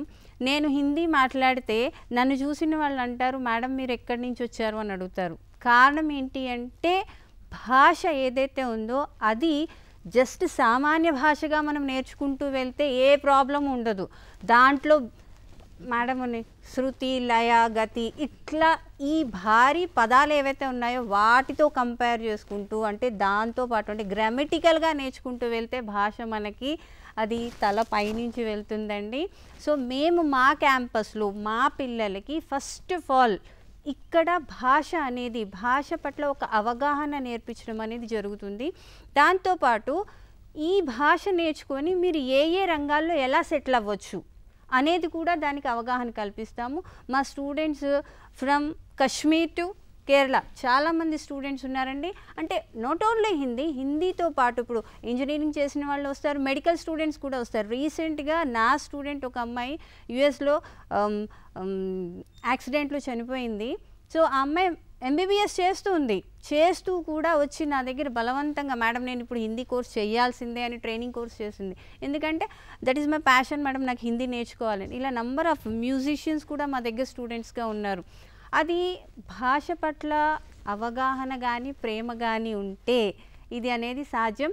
ఇది ఇప్పుడు మేమున్నాము సౌత్ ఇండియాలో ఉన్నాం, కానీ మా దగ్గర నార్త్ ఇండియన్స్ కూడా చాలామంది వస్తారు. ఇక్కడికి వచ్చింది ఇప్పుడు మేడం ఇందాక మాట్లాడాం, పిఆర్ఓ మేడంతో మాట్లాడాం, హైదరాబాద్లో ఉన్నన్నాళ్ళు మాకు హిందీ అవసరం లేదండి, బట్ తెలుగు అవసరం రాలేదు, ఇక్కడికి వచ్చిన తర్వాత తెలుగు నేర్చుకోవాలి. అలాగే మనం బయటికి వెళ్ళిన తర్వాత అక్కడ వాళ్ళతో ఇంటరాక్ట్ అవ్వాలి. యాజ్ ఏ టీచర్ మేము ఇంటరాక్ట్ అవ్వాలి. నాట్ ఓన్లీ టీచర్, ఎవరైనా సరే మనం రాష్ట్ర సరిహద్దు దాటి బయటికి వెళ్ళాము అంటే అక్కడ భాష మనకు కావాల్సిందే. అక్కడ భాష అంటే మీరు ఏ స్టేట్లో ఉంటే ఆ భాష నేర్చుకోక్కర్లేదు. ఓవరాల్గా ఒక హిందీ నేర్చుకున్నారంటే తూతుమందరంగా నడిపించేయచ్చు. సో మేము మా క్యాంపస్లో మా దగ్గరికి వచ్చే వాళ్ళందరిలో ఈ భాష పట్ల అవగాహన, తర్వాత హౌ టు స్పీక్ హిందీ అంటే మనకి వాడుక భాషగా దాన్ని నేర్పించడం అనేది జరుగుతుంది. దానివల్ల ఏంటంటే వాళ్ళకు ఒక ఇండివిజువాలిటీ డెవలప్ అవుతుంది. దాంతోపాటు వాళ్ళు ఏం చేస్తారు అని అంటే ఒక ఇన్కమ్ సోర్స్ అనేది వాళ్ళు డెవలప్ చేసుకోగలుగుతారు. అంటే ఏ ఫీల్డ్లోకి వెళ్ళినా సపోజ్ టు బ్యాంకింగ్ తీసుకున్నాం అనుకోండి, బ్యాంకింగ్ వెళ్తే వచ్చే కస్టమర్ ఎవరైతే ఉన్నాడో వాళ్ళతో అక్కడి భాషలోనే మాట్లాడాలి. నాకు తెలుగే వచ్చి ఇంకోటి రాదు, నేను తెలుగులో మాట్లాడతాను, మనం మహారాష్ట్రలో కూర్చున్నామంటే కుదరదు కదా. సో కొద్దో గొప్ప మీరు నేర్చుకోవాల్సిందే. సో అది మేము ఇక్కడ చేస్తామన్నమాట. ఎంఏ ఉంది, ఎంఫిల్ ఉంది, పిహెచ్డి ఉంది, పీజీ డిప్లొమా ఇన్ ట్రాన్స్లేషన్ ఉంది. ఎల్కేజీ నుంచి పిహెచ్డి వరకు కావాల్సిన అన్ని రకాలైన కోర్సులు మా దగ్గర అవైలబుల్గా ఉంటాయండి. చాలా చక్కగా తెలియజేశారండి. అట్లాగే మీరు చెప్పిన ఒక మాట చాలా బాగుంది. భాష పట్ల అభిమానమే కాదు ఆప్యాయత పెంచుకుంటే కనుక అందులో నిష్ణాతులు అవుతారు, చక్కటి ఉపాధి కూడా దొరుకుతుంది అన్నారు. ధన్యవాదాలండి. శ్రీదేవి గారు, మరి మీరు అడ్వకేట్గా ఎలాంటి కేసెస్ను పరిష్కరిస్తున్నారు? ఇందాక మీరు అన్నారు మనం బెటర్ పొజిషన్లోనే ఉన్నాము అని. బెటర్కి మించి బెస్ట్ అంటారు కదా, ఆ పొజిషన్కి ఎప్పుడు చేరుకోగలుగుతాం? తప్పకుండా అండి. బెటర్ పొజిషన్కి ఇంకా వెళ్ళాలి అంటే కనుక స్త్రీ తన వంతు తన కృషి తను చేయాలి. ఫస్ట్ ఆఫ్ ఆల్ అది ముందుగా మనం మాట్లాడుకోవాల్సింది ఏంటంటే, ఒక సమాజంలో కానీ ఒక ఎలాంటి ప్లేసెస్లో కానీ స్త్రీ యొక్క పాత్ర, సమాజంలో స్త్రీ యొక్క పాత్ర చాలానే ఉంటుంది. సో అలాంటప్పుడు తను ఇంకా బెటర్ పొజిషన్లో వెళ్ళాలంటే తను ఇంకొకరికి వేరే తన పిల్లలకి కానీ వాళ్ళకి సపోర్ట్ చేస్తూ కూడా, అంటే ఆడపిల్లలు ఉంటారు, మగపిల్లలు ఉంటారు, ఎవరైనా కానివ్వండి, వాళ్ళని గైడ్ చేసుకుంటూ ఆ స్త్రీ అనేది వాళ్ళకి గైడ్ చేస్తూ వాళ్ళని ముందుకు తీసుకెళ్తూ ఉంటే స్త్రీ ఇంకా బెటర్ పొజిషన్లోకి అనేది వస్తూ ఉంటుంది. కానీ దానికి టైం పడుతుంది. బట్ ఏది ఒకేసారి ఒక్క రోజులో అయిపోదు కదండి. Rome is not built a day, అంతేగా అది. సో అలా అని ఇప్పుడు ప్రతి దానికి కూడా కొంచెం టైం అనేది తీసుకుంటుంది. ఇప్పుడు మా మేడం అన్నారు చట్టాలు అనేది అంటే ఇంకా ఏదండి సమానత్వం ఉంది అంటే, ఉన్నదానికి ఇంకా మనం చాలా సంతోషపడాలి అని నేను అంటాను. అంటే ఇప్పుడిప్పుడే కదా స్త్రీ అనేది బయటకు వస్తుంది అండ్ ముందుకు వెళ్తుంది. ప్రతి రంగంలో కూడా తను చాలా బెస్ట్ పొజిషన్లోనే ఉంటుందని చెప్పాలి. ఇప్పుడు ఇంతమంది ఉన్నారంటే అదే ఎగ్జాంపుల్ చెప్పాలంటే. ఇంతమంది స్త్రీలు అన్ని రంగాల్లో స్త్రీలు ముందుకు వచ్చి ఇలా మాట్లాడుతున్నారంటే అదే బెటర్ ఎగ్జాంపుల్ అని చెప్పాలి. అది సో తన వంతు తాను కృషి చేస్తున్న కొద్దీ ఎప్పుడైనా సరే తను ఎప్పుడు ముందే ఉంటుంది. అంటే కృషి చేసే మహిళ ఎప్పుడూ ముందే ఉంటుంది అని అంటారు. రష్మి గారు, మహిళా స్వేచ్ఛ అనే ఒక మాట మనం వింటూ ఉంటాము. అట్లాగే ఈ మధ్య మనం నారీ శక్తి, మనం అటు రిపబ్లిక్ డే పెరేడ్ కానీ అలాగే ఇండిపెండెన్స్ డే పెరేడ్లో చూస్తే కనుక అనేక మంది మహిళలు వారి యొక్క అద్భుతమైనటువంటి విన్యాసాలు చేస్తూ నారీ శక్తితో రాణిస్తూ ఉన్నారు. దీని గురించి మీరేమంటారు? అంటే నారీ శక్తి అని పెట్టి ఒక రకంగా ఏంటంటే గవర్నమెంట్ పరంగా ప్రతి దాంట్లోనూ మహిళల్ని ఇన్వాల్వ్ చేసి ముందడుగు వేసేటట్టుగా చేస్తున్నారండి. దాన్ని నిలుపుకోవాల్సిన బాధ్యత మహిళలది. ఎందుకంటే ఇప్పుడు మొన్న లేటెస్ట్గా జనవరి 26న పెరేడ్ జరిగినప్పుడు దేశం మొత్తం మీద డిస్ట్రిక్ట్స్ లెవెల్ వరకు కూడా పెరేడ్స్లో అన్నిట్లో కూడా ఉమెనే చేశారు. అట్లా మనకేంటంటే మహిళల్ని అన్ని రంగాల్లో వాళ్ళకి టాలెంట్ ఉంది, వాళ్ళని ముందుకు తీసుకురావాలి అనే ప్రయత్నం అయితే మొదలైంది. కాకపోతే ఏంటంటే నేను చూసింది, ఇప్పుడు మీరు నారీ శక్తి అన్నప్పుడు ఒకటి ఇందులో చెప్పాలనుకున్నాను. చట్టసభల్లో ఇందాక ఒకటి మనం మాట్లాడాము. ఇప్పుడు రాజీవ్ గాంధీ గారు ప్రైమ్ మినిస్టర్ ఉండగా లోకల్ సెల్ఫ్ గవర్నమెంట్స్లో 50% రిజర్వేషన్ మహిళలకి అని పెట్టారు. ఆ రోజు నుంచి ఇప్పటి వరకు కూడా మహిళలకి గ్రామ స్థాయి నుంచి చట్టసభల్లో అంటే గ్రామాల లెవెల్లో సర్పంచులుగా ఎలక్ట్ అవ్వడానికి అవకాశం వచ్చింది. కానీ ఇప్పుడు మనం చూడాల్సింది ఏంటంటే ఎలక్ట్ అవడం వరకే మనం ఎలక్ట్ అయిన తర్వాత వాళ్ళు దాన్ని గ్రామాల్లో ఆ సర్పంచ్ ప్లేస్లో కూర్చుని ఆ చట్టాల గురించి తెలుసుకొని వాళ్ళే నిర్ణయం చేయడం అనేది ముఖ్యమా. ఇప్పుడు మనం చూస్తుంది ఏంటంటే గ్రామాల్లో ఇప్పుడు మనం 50% ఉమెన్ ఉన్నారు, కానీ ఆ 50% ఉమెన్లో ఎంతమంది సర్పంచ్ కుర్చీలో కూర్చుంటున్నారు, ఎంతమంది ఎమ్మెల్యేలు అయిన తర్వాత వాళ్ళే కార్యక్రమాలని నిర్వర్తిస్తున్నారు. ఇవన్నీ ఏంటంటే మన మహిళల్ని తక్కువ చేస్తుంది ఎవరు? సమాజం. అందుకని సమాజంలో ప్రతి ఒక్కరు చట్టాలు రావడమే కాదు, చట్టాలను అమలు చేయడంలోనూ ముఖ్యంగా భర్తలు భార్యలకి అక్కడ విలువనిచ్చి నువ్వు అక్కడ కూర్చో, ఆ సీట్లో కూర్చో, నీకేదన్నా డౌట్ ఉంటే నన్ను అడుగు అనే స్థాయి మగవాళ్ళు కూడా రావాలి. ఆ రోజున మహిళలకి ఇంకా స్వతంత్రంగా ముందడుగు వేసే స్థానం వస్తుందండి. అందుకని గవర్నమెంట్ సైడ్ నుంచి పార్టిసిపేషన్ లెవెల్ వరకు గవర్నమెంట్ చెప్పగలదు, కానీ దాన్ని అనుసరించి ఆచరణలో పెట్టడానికి మాత్రం మనం ఇంట్లో భార్యాభర్తలు, అత్తమామలు, తల్లిదండ్రులు వాళ్ళు కూడా సహకారం ఇచ్చిన రోజు మహిళలు తప్పకుండా ఇంకా ఇంకా ముందడుగు వేయడానికి అవకాశం వస్తుంది. ప్రభుత్వం ఇచ్చినటువంటి సహకారాన్ని అందుకోవాలి, అలాగే సమాజంలో మార్పు రావాలి, మహిళలు ముందడుగు వేయాలి అని వివరించారండి. తర్వాత రేవతి గారు, మీరు వెయిట్ లిఫ్టింగ్లో రాణిస్తూ ఉన్నారు. అసలు దీనిలోకి రావడం అంటే చాలా అరుదు. ఇందాక మనం మాట్లాడుకున్నాం. Tenali to south Africa me journey గురించి ఒకసారి చెప్తారా? అలాగే మీరు అందుకున్న అవార్డ్స్ గురించి కూడా. షూర్ అండి. నేను స్టేట్ లెవెల్లో ఒక 20 మెడల్స్ కొట్టానండి. స్టేట్ తర్వాత నేషనల్ వచ్చేసేమో 7 మెడల్స్ కొట్టాను, ఇంటర్నేషనల్ వచ్చి 6 కొట్టాను, కామన్వెల్త్ 3 గోల్డ్ మెడల్స్. అట్లనే నా university Nagarjuna university and Jain Kakinada MBA చేశాను నేను. నా నాగార్జున యూనివర్సిటీ కానీ జైన్ కాకినాడ కానీ మాకు best lifter, strong women titles ఉంటాయండి. అలా నాగార్జున యూనివర్సిటీ నుంచి నేను ఒక 5 times best lifter, 5 times strong women. Jain Kakinada నుంచి ఒక 3 times best lifter and 3 times strong women కొట్టాను. అదేవిధంగా ఇండియాలో కూడా strong women in India, strong women best lifter awards ఉన్నాయి. అదేవిధంగా జైన్ కాకినాడ నుంచి వాల్యుబుల్ ప్లేయర్ అవార్డు ఉందండి.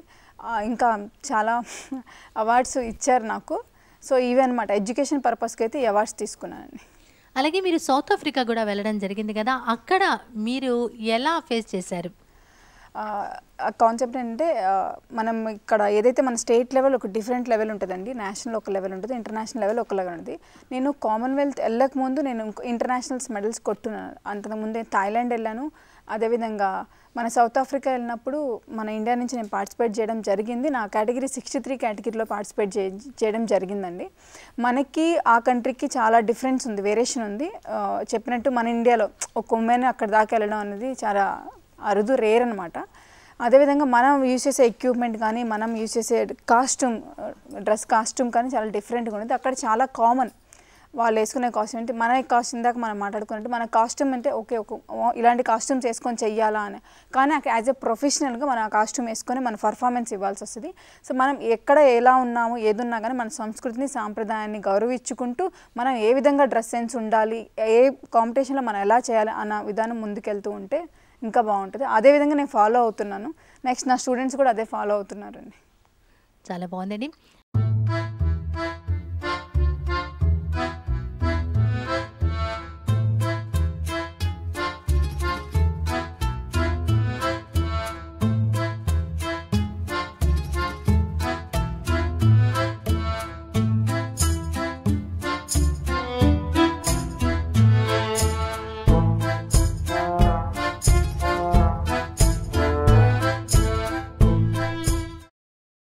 తర్వాత అనీష గారు, మీరు మోడలింగ్ రంగంలో ఉన్నారు, అలాగే ఫ్యాషన్ షోస్లో కూడా మీరు పార్టిసిపేట్ చేశారు. మిస్ ఇండియా 2023లో మరి మీ పార్టిసిపేషన్ గురించి, అలాగే అక్కడ మీ జర్నీ, ఆ విశేషాలను తెలియజేస్తారా? ముందుగా అంటే 2022 డిసెంబర్లో పార్టిసిపేట్ చేశాను ప్యాజెంట్కి. సో డిసెంబర్ 1 అయ్యింది, జనవరి 1 అయ్యింది ఈవెంట్ వచ్చి. దానికి ముందుగా నాకు చాలా 2 వీక్స్ ట్రైనింగ్ పీరియడ్ అయ్యింది. అండ్ ఆ ట్రైనింగ్ పీరియడ్ చాలా సివియర్గా అయింది. ఆ ట్రైనింగ్లోనే communication skills and interactions, ramp walk, gym training ఇలాంటివన్నీ ఆ 2 వీక్స్ ట్రైనింగ్ ప్రోగ్రాంలోనే అవుతుంది.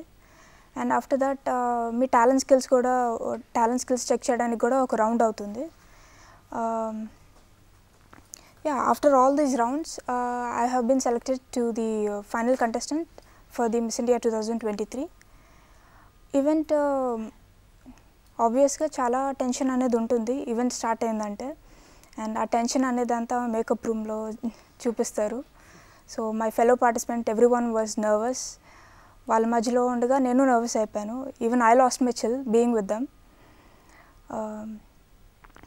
Everything went fine. Ramp walk జరిగింది, all rounds went well. And judges కూడా క్వశ్చన్ అడిగారు, క్వశ్చనర్ రౌండ్ అయింది. Everything went well. అండ్ నా నేమ్ అనౌన్స్ చేశారు. తర్వాత I was really shocked and stunned. నాకు సరిగ్గా వినబడలేదేమో అనుకున్నాను ఫస్ట్ నా పేరు అనౌన్స్ చేస్తే. I was really excited and that's how the competition went. అంతమందిలో మరి మిమ్మల్ని అడిగినటువంటి ఆ ఫైనల్ క్వశ్చన్ ఏంటంటే దానికి మీరేం ఆన్సర్ ఇచ్చారు? ఫైనల్ క్వశ్చన్ నన్ను ఏం అడిగారంటే, why do you think you earn the title అని అడిగారు. నేను చాలా క్యాజువల్గానే జనరల్గా జరిగిందే చెప్పాను. ఈవెన్ అందరికీ it's not just about me. అందరూ చాలా రౌండ్స్లో చాలా బాగా పార్టిసిపేట్ చేశారు. Everyone did so much hard work and everyone right there was very talented. వాళ్ళ చాలా స్కిల్డ్ పర్సన్స్ ఉన్నారు అక్కడ. So I think the title goes to the one who is worth it అని చెప్పి అన్నాను. So that was my answer for the question. That's proud moment అండి. Once again congratulations. అట్లాగే మనతో వైష్ణవి గారు, మీరు ఆజేగా వర్క్ చేస్తూ ఉన్నారు, అలాగే బ్రాడ్కాస్ట్లో చేస్తూ ఉన్నారు.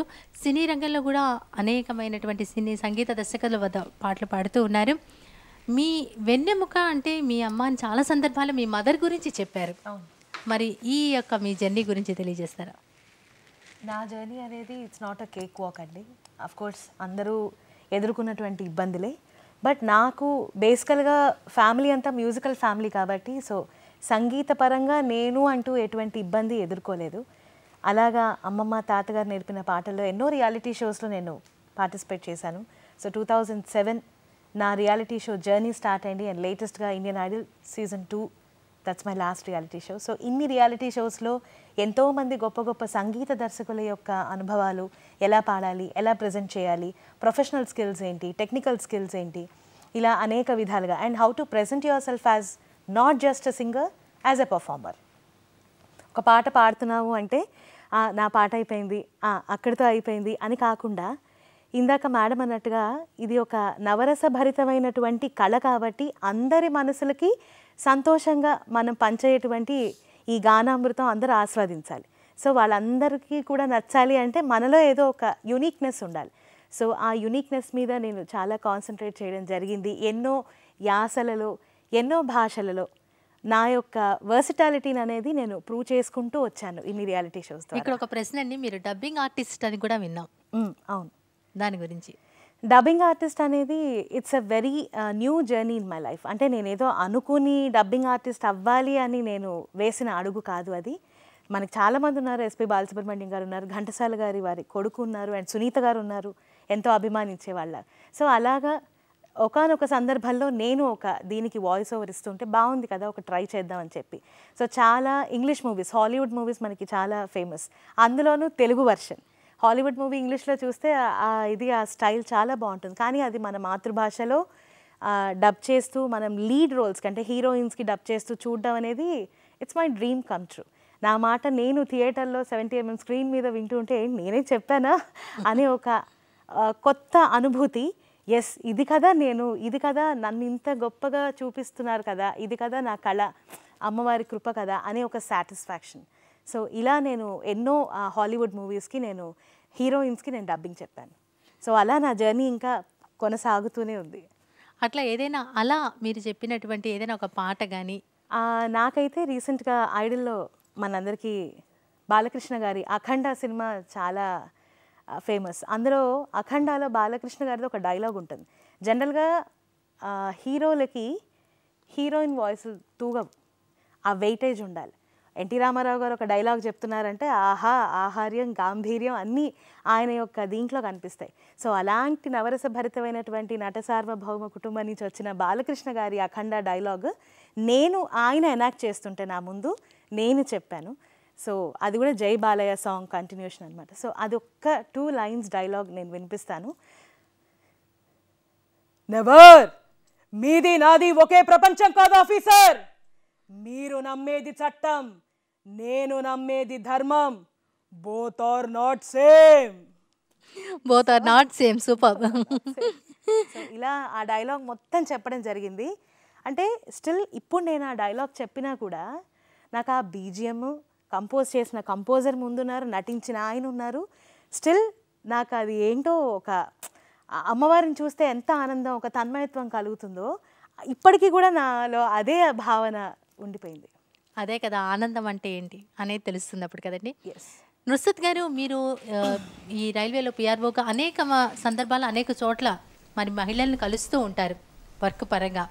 అలా వాళ్ళని మీట్ అయినప్పుడు మీరు ఏం చూశారు? ఎందుకంటే ప్రతి కష్టం వెంటనే ఆనందం కూడా ఉంటుంది కదా. మరి మీరు చూసినటువంటి ఆ ఆనందకర క్షణాలు, వారి కష్టం గురించి.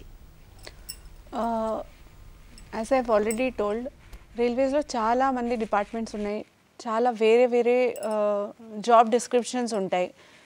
సో ఇదిలో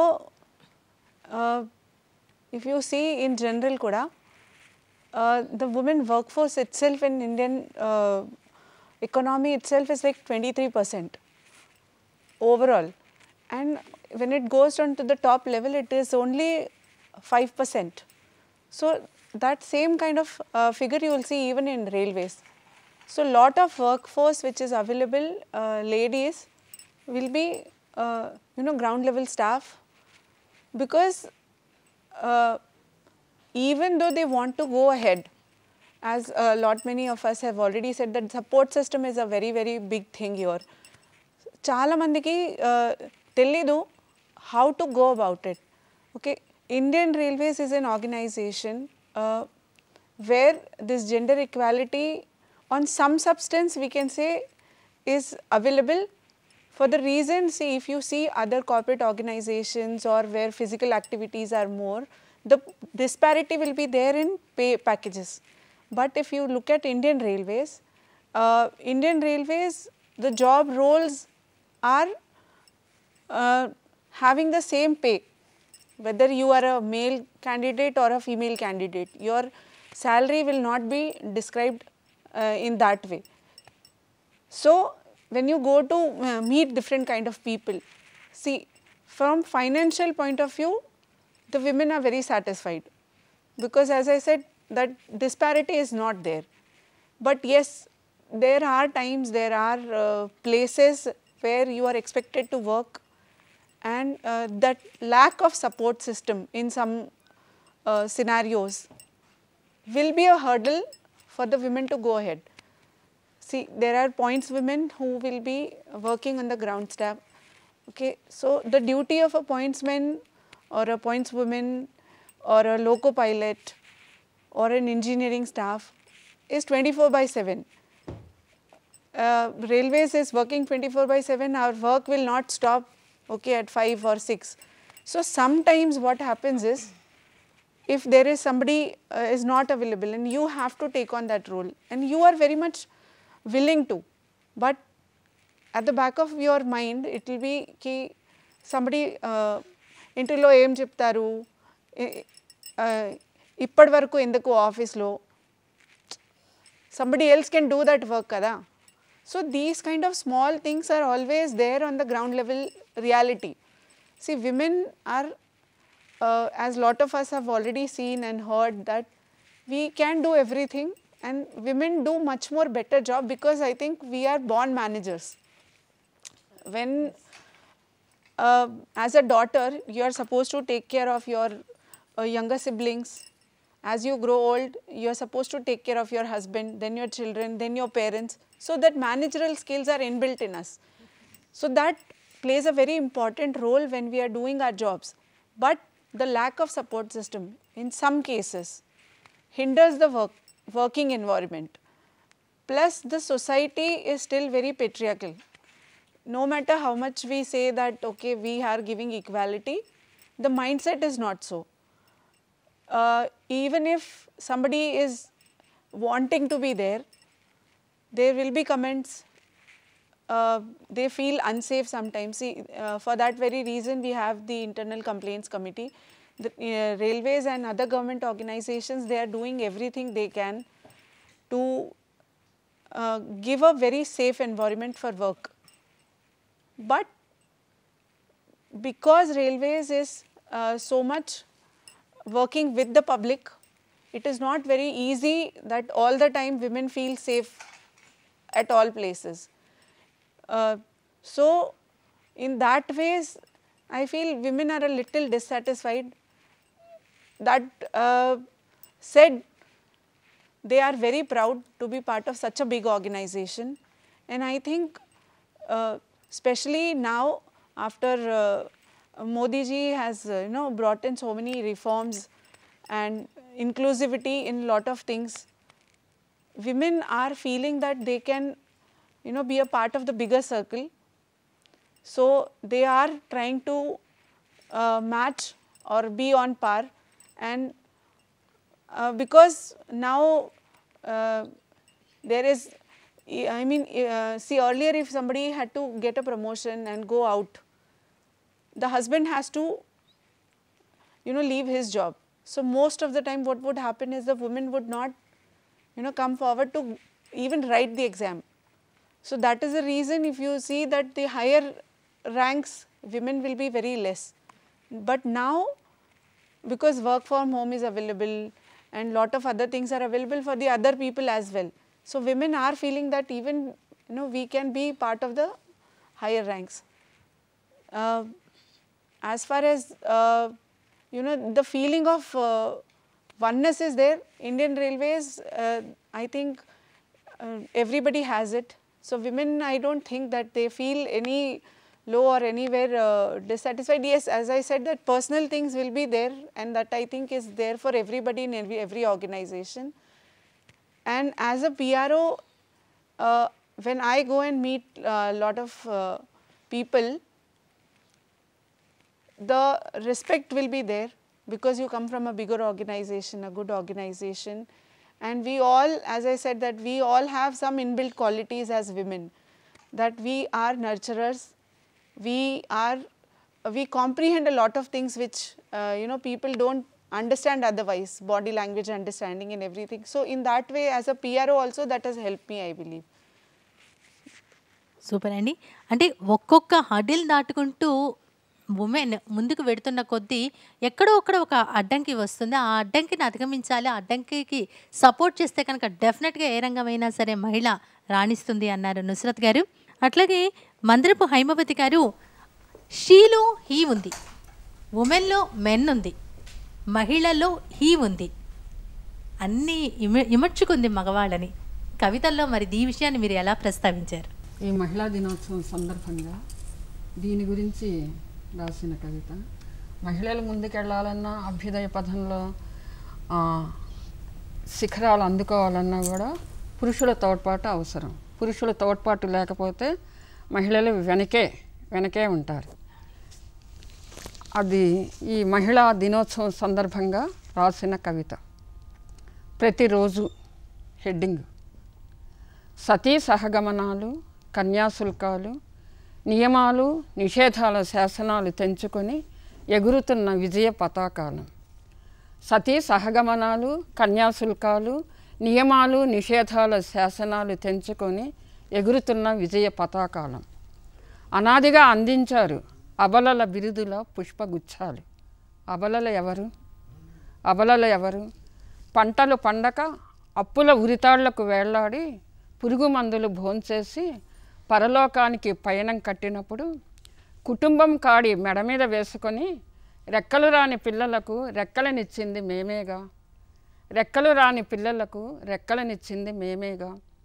యవ్వన ఋతువులో కోర్కెల గుర్రానికి కళ్ళెం వేసి ఒంటరి ఆడదానిపై గేలం వేసే పురుషాధిక్య సమాజంలో ఆత్మగౌరవం తాడుపై నిలిచి, ఆత్మగౌరవం తాడుపై నడిచి గమ్యాన్ని చేరుకునే ధీరలం మేమే, గమ్యాన్ని చేరుకునే ధీరలం మేమే. వంటింటి కుందేళ్ళు ఇంటి బావి కప్పలని మీరు రాసిన రాతలు చెరిపేసి, వంటింటి కుందేళ్ళు ఇంటి బావి కప్పలని మీరు రాసిన రాతలు చెరిపేసి అంతరిక్ష సీమల సంచరిస్తున్నది మేమే, అంతరిక్ష సీమల సంచరిస్తున్నది మేమే. నిజం బద్దలు కొట్టాలంటే సబలలం, ధీరలం.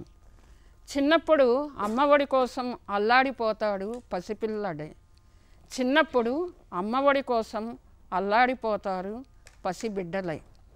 తారుణ్య సీమలో కోరికల పూమాలల పరిమళాల కోసం కలవరిస్తూ ముసలితనం భూతం భయపెడుతున్నప్పుడు ఊతకర్ర అర్ధాంగి లేకపోతే బెంగటిల్లే బలహీనులు. ముసలితనం భూతం భయపెడుతున్నప్పుడు ఊతకర్ర అర్ధాంగి లేకపోతే బెంగటిల్లే బలహీనులు. మగ మహారాజులను విర్రవీగిన మగువల ఉనికే పరిపూర్ణం, మగ మహారాజులని విర్రవీగిన మగువల ఉనికే పరిపూర్ణం. ప్రకృతి లేని ప్రపంచం శూన్యం. దిగులు ముసురు పట్టినప్పుడు ధైర్య దీపం వెలిగించి 2 అరచేతులు అడ్డం పెట్టి కాపాడేది తల్లి, చెల్లి, అక్క, చెలి. ధైర్య దీపం వెలిగించి 2 అరచేతులు అడ్డం పెట్టి కాపాడేది తల్లి, చెల్లి, అక్క, చెలి. ఆమె నీ జీవన సహచరి, ఆమె నీ జీవన సహచరి. గుండెల్లో కాసింత చోటివు, బతుకు బహుమతినే నీ చేతిలో పెడుతుంది, బతుకు బహుమతినే నీ చేతిలో పెడుతుంది. నీ తోటి మనిషిగా, స్నేహితురాలిగా, సహచరిగా ప్రేమించు. మహిళా దినోత్సవం నాడు కాదే ఉత్సవం, మహిళా దినోత్సవం నాడే కాదు ఉత్సవం. ప్రతిరోజు సూర్య నమస్కారం చేసుకున్నట్లు, ప్రతిరోజు సూర్య నమస్కారం చేసుకుంటున్నట్లు ప్రతిరోజు ఆమెను సాటి మనిషిగా గౌరవించు, ప్రతిరోజు ఆమెను సాటి మనిషిగా గౌరవించు. చాలా బాగుందండి. మహిళలను గౌరవించాలి. ఈ ఒక్కరోజే కాదు, ప్రతిరోజు మహిళా దినోత్సవంగా జరుపుకుంటూనే ఉండాలి. ప్రతి కోణంలో మహిళల పాత్ర ప్రతిరోజు ప్రతి క్షణం ఇందాకన్నా 24/7 అలా ఉంటూనే ఉంటుంది. అద్భుతమైనటువంటి కవితను వినిపించారు. విద్యాకన్న గారు, మీరు అనేక సంవత్సరాలుగా అనేక మందికి శిక్షణ ఇస్తూ ఉన్నారు.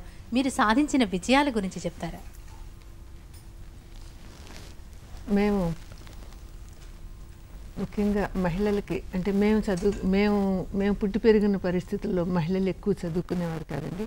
ఆ రోజుల్లో కూడా మహిళలకు విద్య అవసరమా కాదా అన్న విషయం డిబేట్ నడుస్తూ ఉండేది.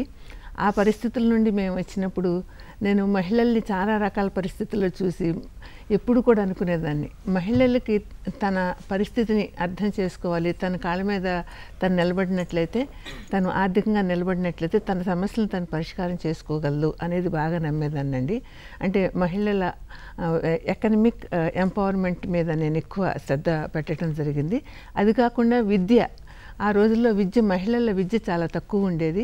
అంటే తన పరిస్థితిని తను అర్థం చేసుకోవాలి, విమర్శనాత్మకంగా తన విషయాల్ని తను అర్థం చేసుకుంటూ నిర్ణయాధిక శక్తిగా మారాలి అంటే మహిళల చదువు కావాలి, తర్వాత ఉపాధి కావాలి. ఈ 2 విషయాల మీద మేము కాన్సన్ట్రేట్ చేయడం మొదలుపెట్టామండి. అనేక మందికి ఆ రోజున గ్రామానికి వెళ్ళి చదువు చెప్పేవాళ్ళము. అంటే వయోజన విద్య, చదువుతో పాటు చైతన్యానికి వివరించే చైతన్యాన్ని పెంచే కార్యక్రమాలని చేసేవాళ్ళము. అంటే మహిళల కుటుంబం దగ్గర నుంచి పిల్లల చదువు దగ్గర నుంచి వాళ్ళ ఆరోగ్యం ఇలాంటి విషయాలన్నింటినీ కూడా అవగాహన కలిగిస్తూ రకరకాల శిక్షణ ఇచ్చేవాళ్ళం అండి. ఒకసారి మీ దూరదర్శన్ వారు కనుక మా కార్యక్రమాలని కవర్ చేస్తే మనసును చేస్తే మీకు అవార్డు కూడా వచ్చిందండి. అన్ని రకాల కార్యక్రమాలు గ్రామంకు వెళ్ళి మనం ఈ వృత్తి విద్యా శిక్షణ కార్యక్రమాలు చేసేవాళ్ళం. చేసిన తర్వాత దాంట్లో ప్రత్యేకంగా ఏంటి అంటే ఎంటర్‌ప్రెన్యూర్‌షిప్, ఆ మేనేజ్మెంట్ ఇంపార్టెంట్. అంటే నేర్చుకున్న విద్యని, ఎంటర్‌ప్రెన్యూరల్ స్కిల్స్ని, ఆ మేనేజ్మెంట్ని కనుక ఇచ్చినట్లయితే తనకున్న ఆ నైపుణ్యాన్ని ఒక ఎంప్లాయ్మెంట్గా మార్చుకుంటాక అవకాశం ఉంటుందని. అలానే ప్రభుత్వ స్కీములు, చాలా రకాల స్కీములు ఉండేయండి. మొదటి నుంచి కూడా ఈ 40 ఏళ్ళలో రకరకాల స్కీములను ప్రభుత్వం ఇంట్రడ్యూస్ చేసింది.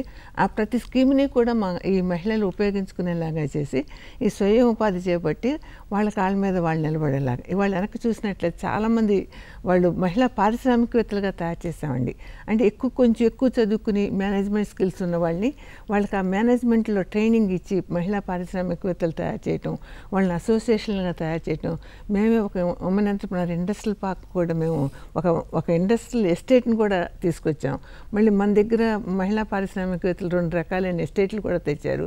అంటే ఆ స్థాయి వరకు కూడా మహిళల్ని మనం ఆలోచించి వాళ్ళు పైగా ఈ వాళ్ళ అసోసియేషన్లుగా తయారు చేయటమే కాకుండా వాళ్ళు చూసినట్లయితే పెద్ద పెద్ద పారిశ్రామికవేత్తలకు కూడా తయారయ్యారు. ఎంతో కొంత సంపాదించడం నేర్చుకోండి, దానికి కావాల్సిన వృత్తి విద్య మేము ఇస్తామని మేము చెప్తున్నామండి. ఆ వృత్తి విద్య ఈ స్కిల్స్ని చేసుకుని గవర్నమెంట్ ఇచ్చే స్కీముల ద్వారా వాళ్ళ కాళ్ళ మీద వాళ్ళు నిలబడాలని మేము కోరుకుంటున్నాం. చాలా బాగుందండి, ఎన్నో విజయాలను మీరు సాధించారు. రేవతి గారు, మీరు ఒక ప్రణాళికతో ముందుకు వెడుతున్నారు కదా, మరి మీ ఫ్యూచర్ ప్లాన్స్ ఏంటి? ముందు ఏమేం చేయాలనుకుంటున్నారు? యాక్చువల్గా చాలా చాలా కంపెనీస్ ఉంటాయండి. ఆ కంపెనీస్తో కనుక మనం టైఅప్ అయిపోయి అంటే అకాడమీస్ స్టార్ట్ చేయాలంటే మన ఒకళ్ళ వల్ల అయ్యేది కాదు అది.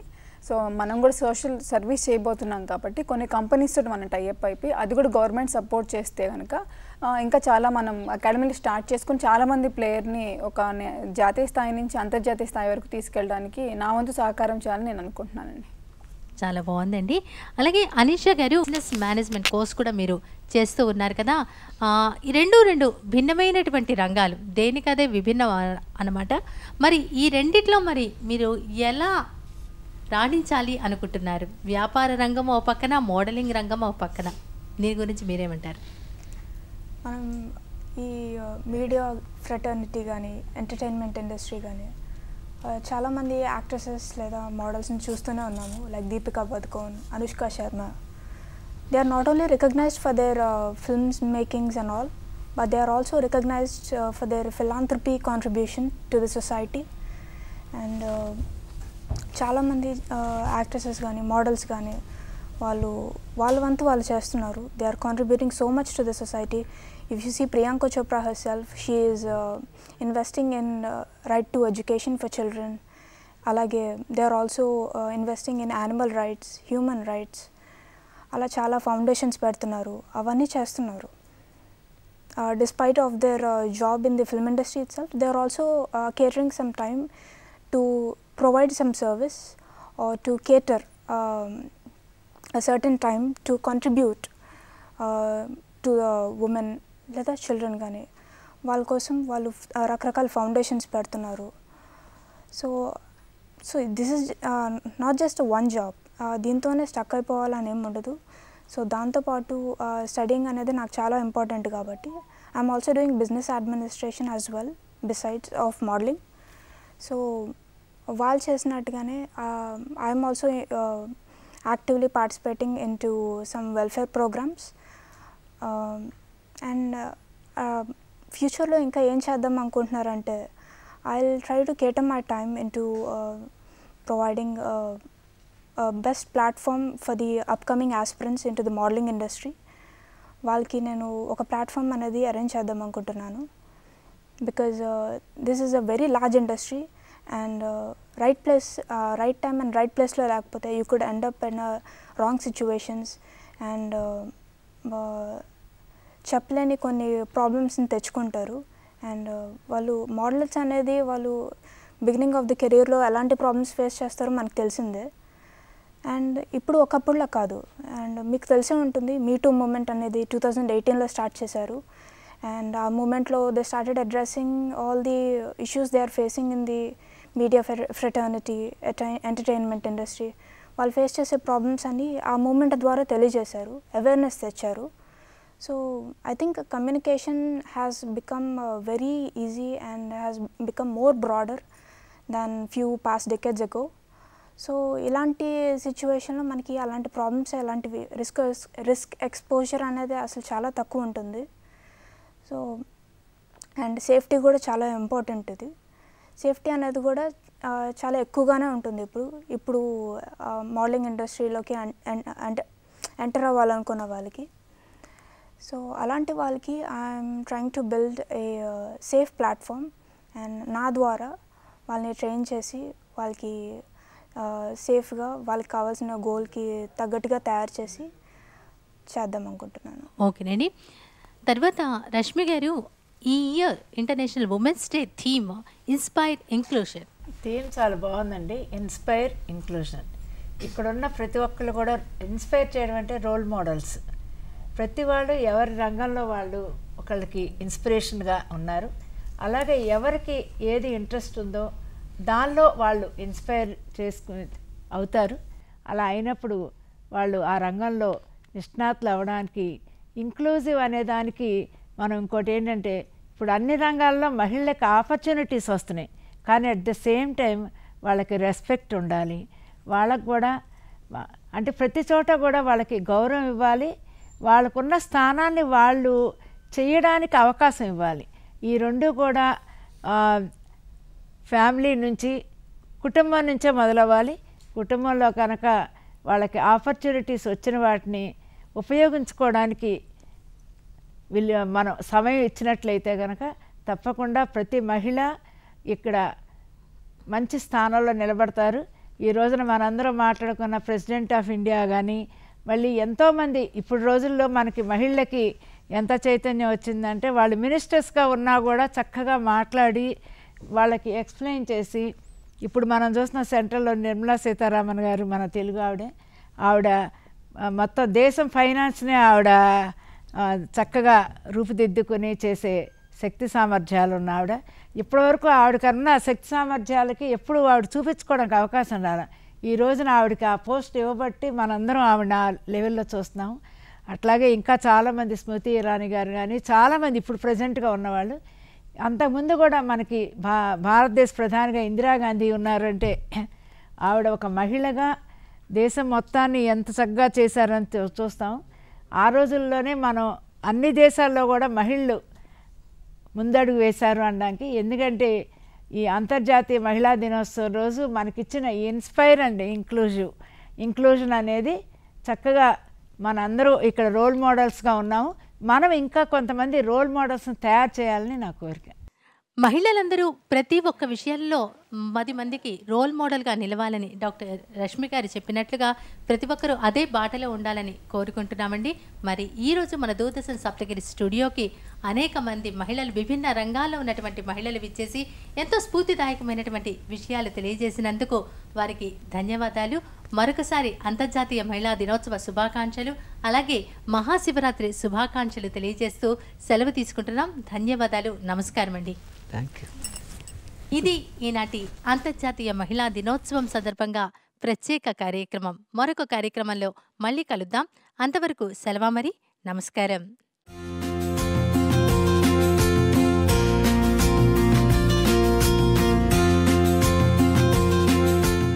నీదగులాలలో ప్రియమగు పాలనలు ప్రతి ఒక్క మగవాడు పసివాడేగా.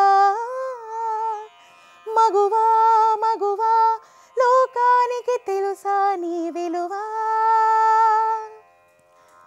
మగువా మగువా నీ సహనానికి సరిహద్దులు కలవా.